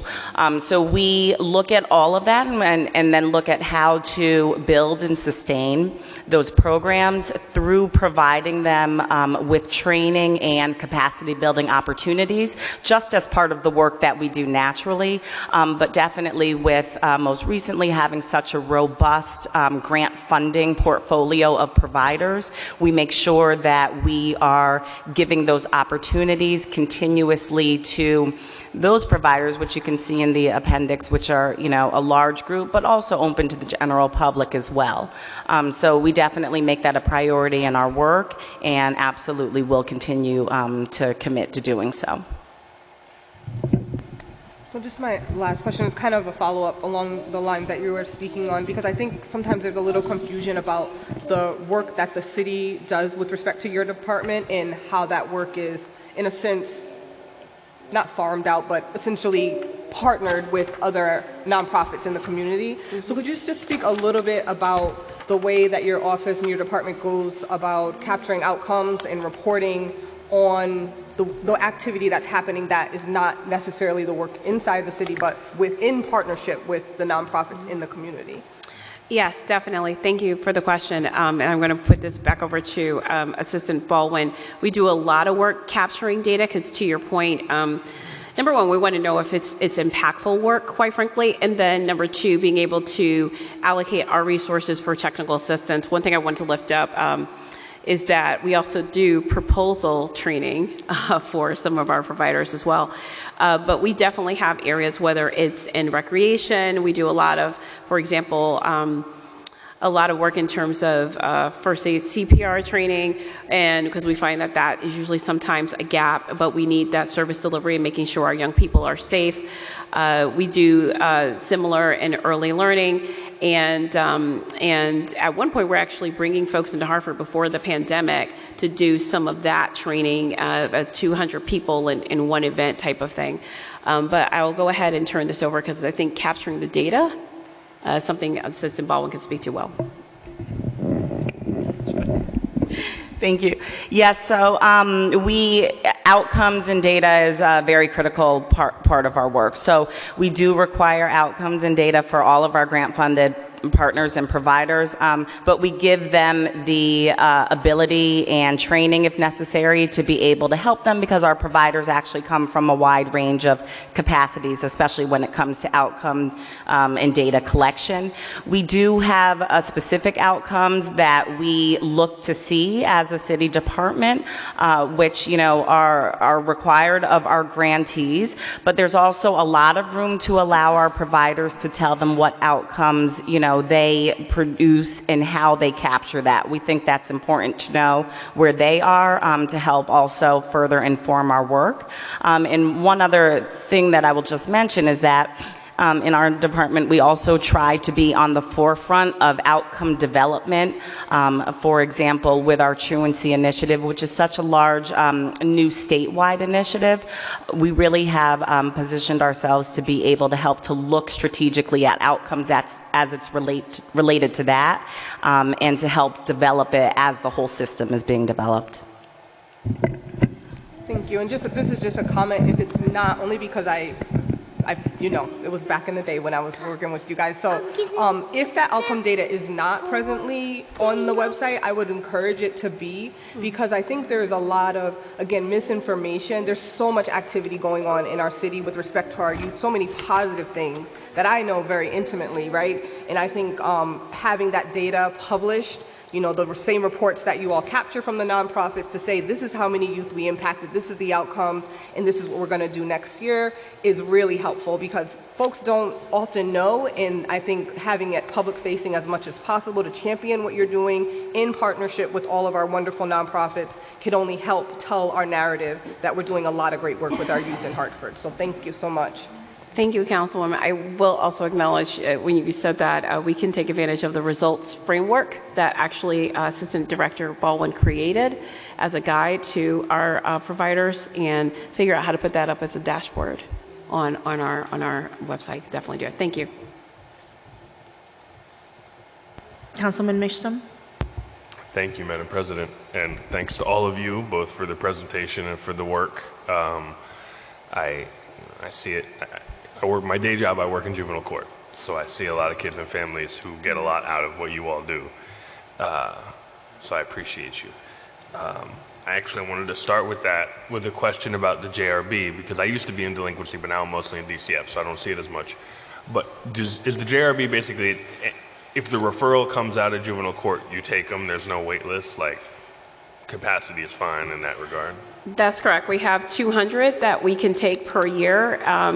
There have been years we've gotten really close, quite frankly, but we have not run into an issue regarding capacity at all. And if anything, we've actually are working on ensuring not just HPD, because HPD does a nice job, Hartford Police Department, but that our surrounding towns, if they're dealing with Hartford young people, especially at our malls, that they're doing those referrals. Gotcha. Yeah, because I saw the number was, I think, 81 this past year, which I know cases are down, but I was just curious about that. Yep. A different sort of question about capacity. Director Oliver, I think I understood as you were talking about getting grants and the question of having the capacity to apply for, in the sense, I don't know if I understood this right, but it seemed like what you're saying is like there are grants where, because it's uncertain if you get the grant from year to year or whatever the funding is,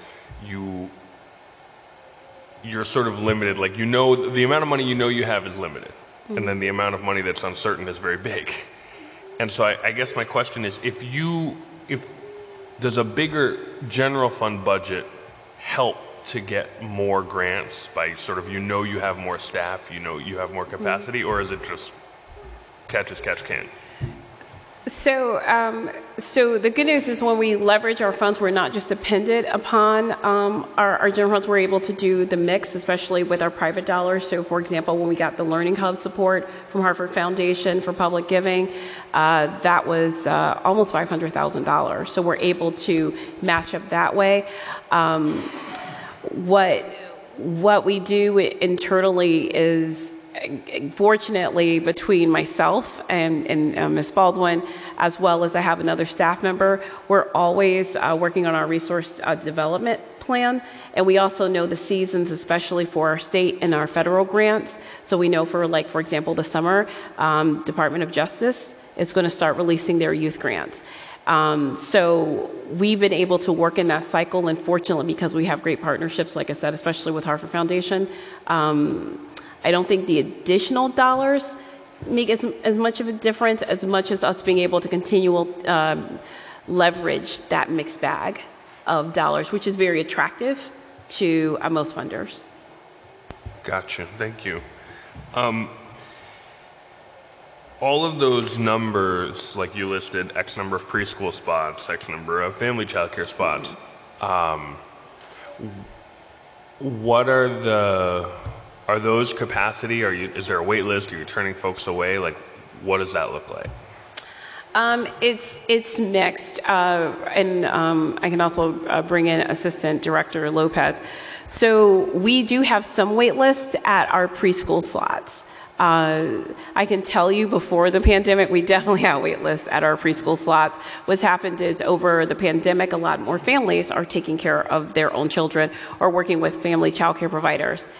Infant toddler slots is always a wait list. So these are our youngest children, usually somewhere between 6 weeks old to about 2 years old before they can get into pre-K3. And it is something that not all providers, especially center-based providers, provide that service. And we are very dependent upon our family childcare providers.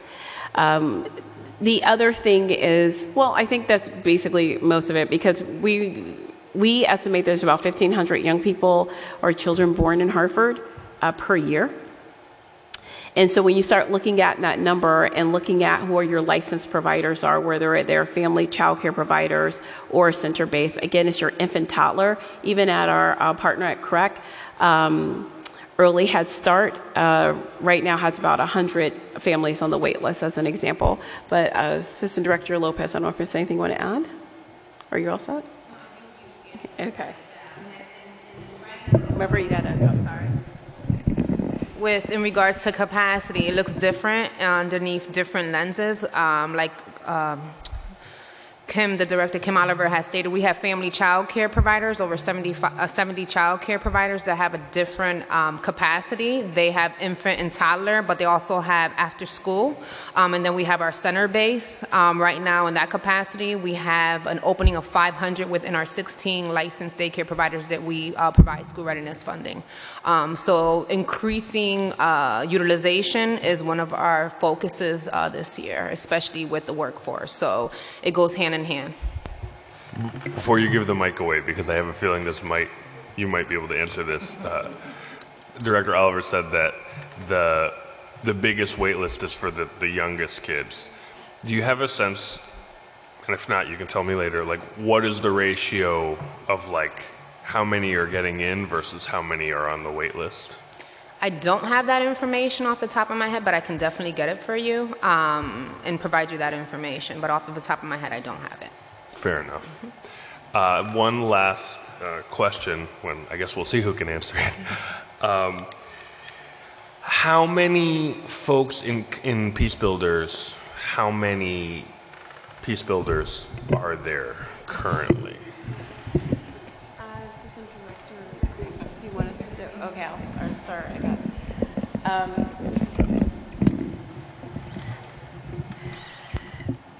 So we, in our contract with Compass Peace Builders, have capacity for up to 80 young people to be in that program.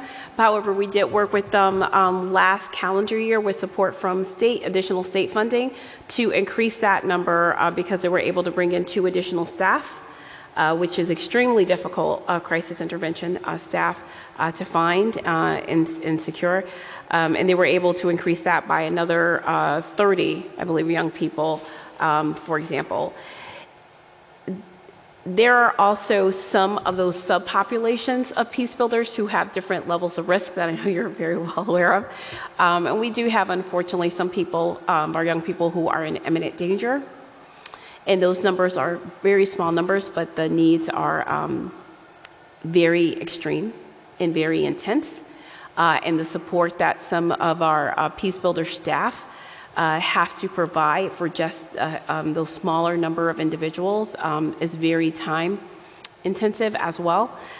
So I do believe the number of peace builders, I may have to confirm that number because, like I said, we increased it by 2, but I think it was around 6 previous.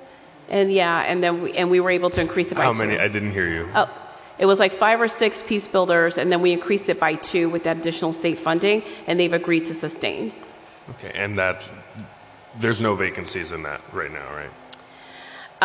In terms of the young people or the staff? The staff. Oh, the staff, they're fully staffed, and they're looking to sustain the additional 2 that they were able to secure. Great, thank you. Thanks to all of you. Thank you. Thank you, Councilman. So, Director Oliver, you stated when you were speaking about, or actually answering Councilman Sanchez's question about ARPA funds, how much of the ARPA funds have been allocated to your department? Did you say 14 million? Yeah, 13.9, 14 million. 13.9.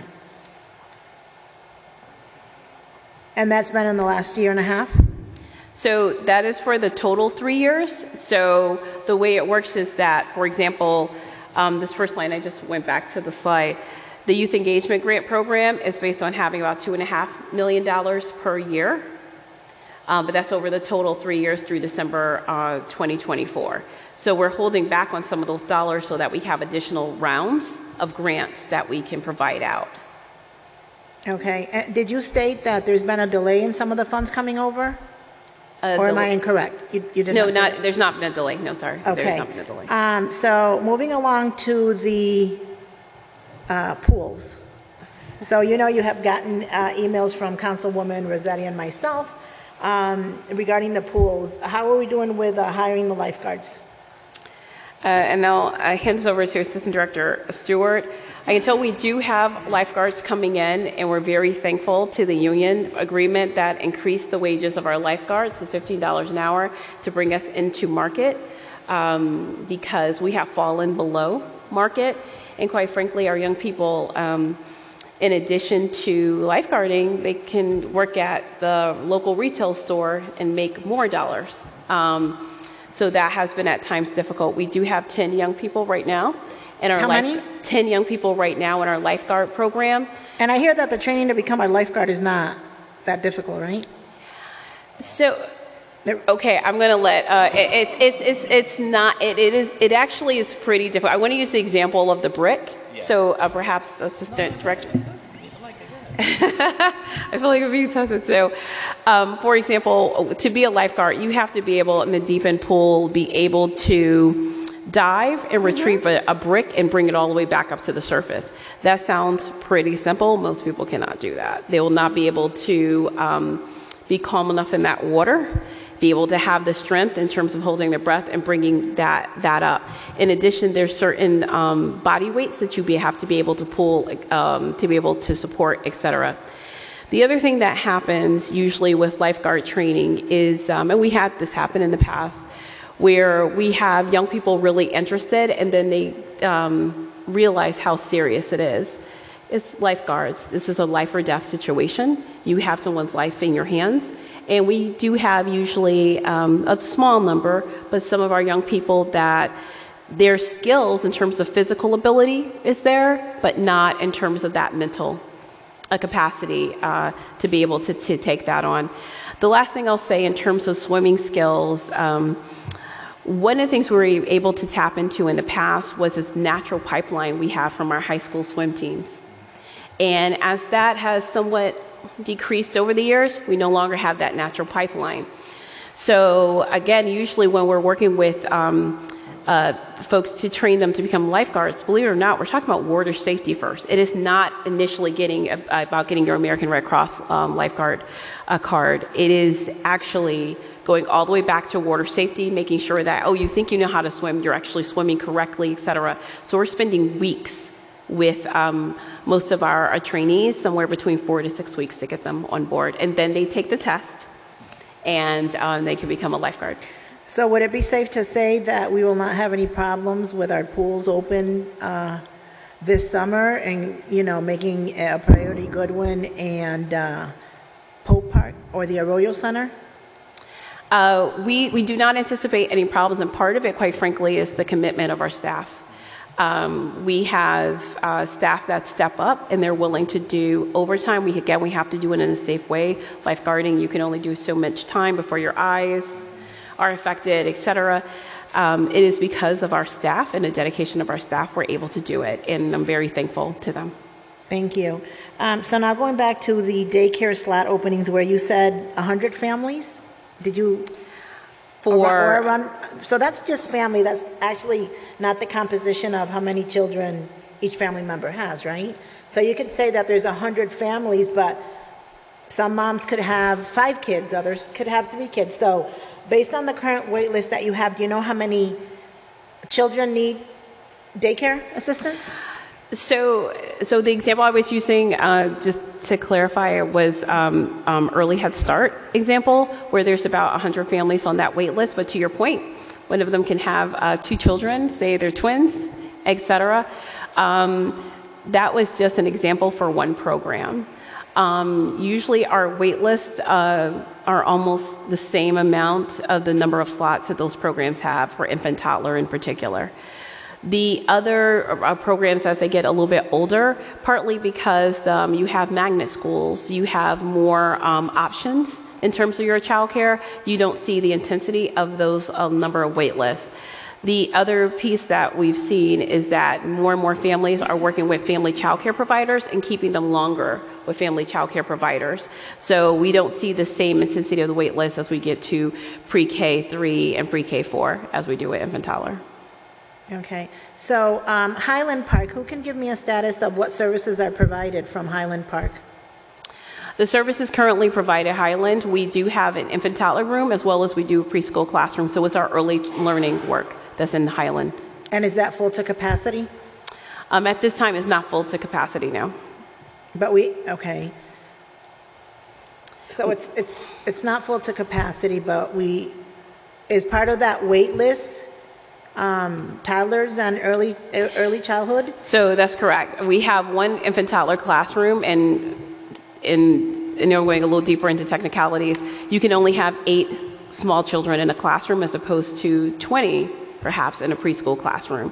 So what ends up happening is that you quickly fill up those classrooms, and we only have one classroom for infant toddler at Highland.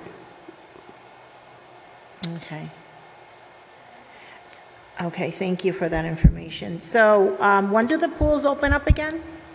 Our first pool opens June 17th. It's the week after the schools close in Hartford Public School, and that'll be at Colt Park. Okay, and how many openings again does the city of Hartford have for lifeguards? How many openings? 20.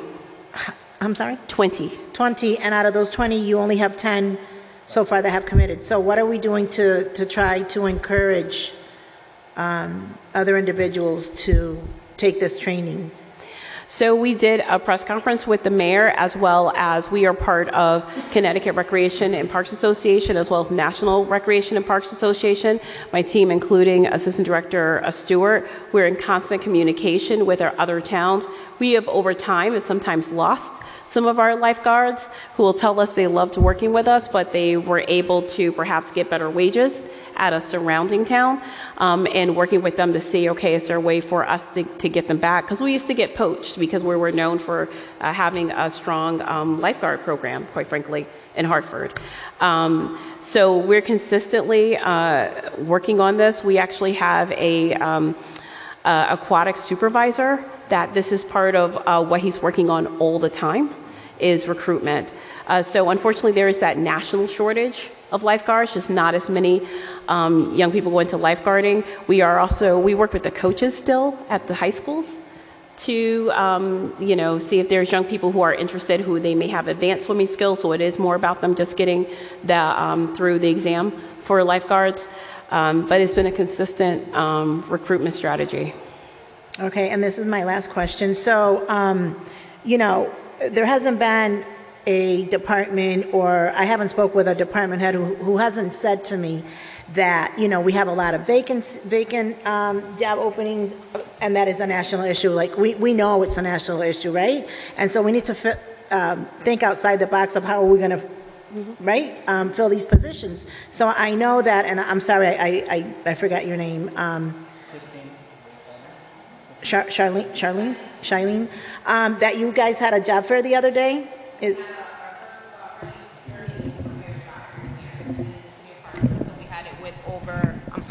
We had it with over 30 provider programs. It was on April 6th, and we had it with our 16 programs right now who are facing the same issues to bring awareness to the job shortage.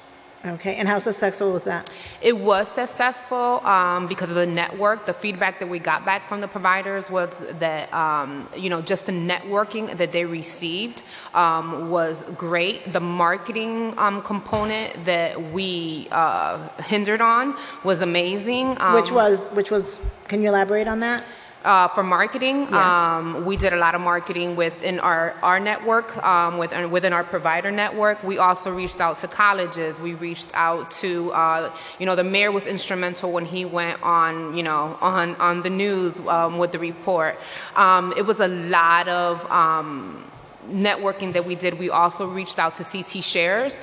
We worked with OEC. We worked with educational departments.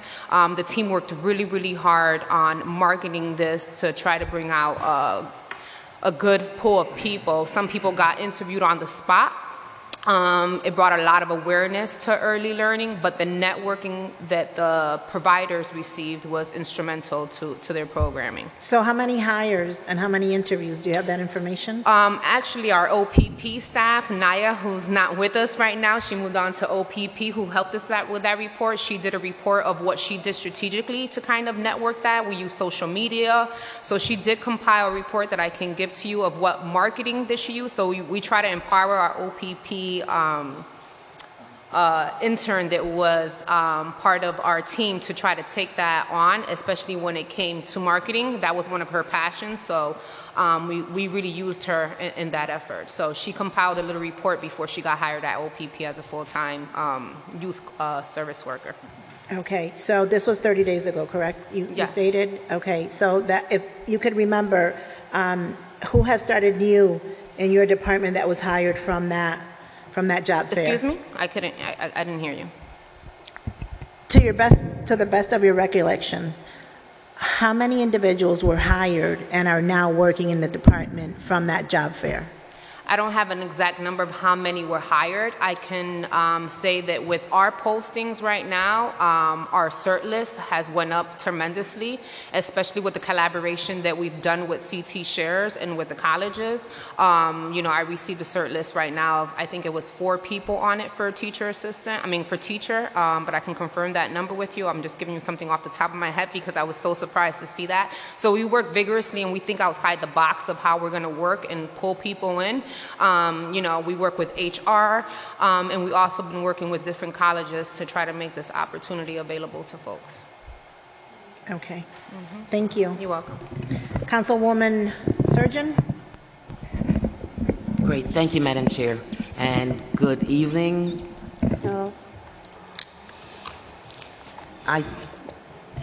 Director Oliver, first I want to commend you for bringing your staff with you.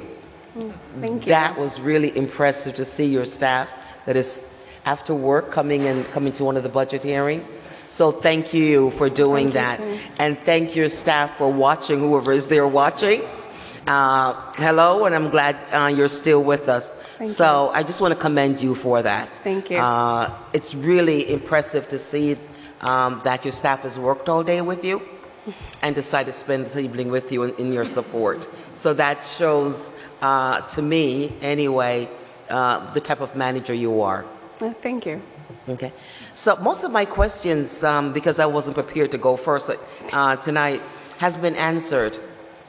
So I'm going to make a comment and say that your service as a Board of Education board member, I think, has come into play where now I'm seeing more of the school system interacting with the city.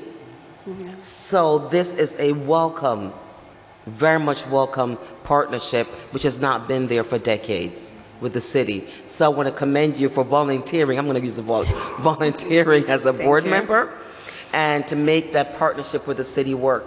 I also want to, last year we talked about the daycare centers and the the number of females who are opening up small business. How is that going this year? Will we get more? A tremendous amount more. Part of the work that Shailene and her team leads as part of the Family Child Care Network, it actually is around business support and actually working with the Women's Business Development Council. So specifically supporting women in business. Great. I didn't see you in person last year because we were Zooming. So I just really want to commend you and thank you for that hard work, because I do believe as a female and a female in business, they bring so much more to the table. Not saying anything's wrong with a male, but I just want to commend you for doing that. And especially in this field of childcare, we do understand there's a lot of female. So for them to start their own business, we certainly are building wealth in the business community. So thank you so very much for your efforts.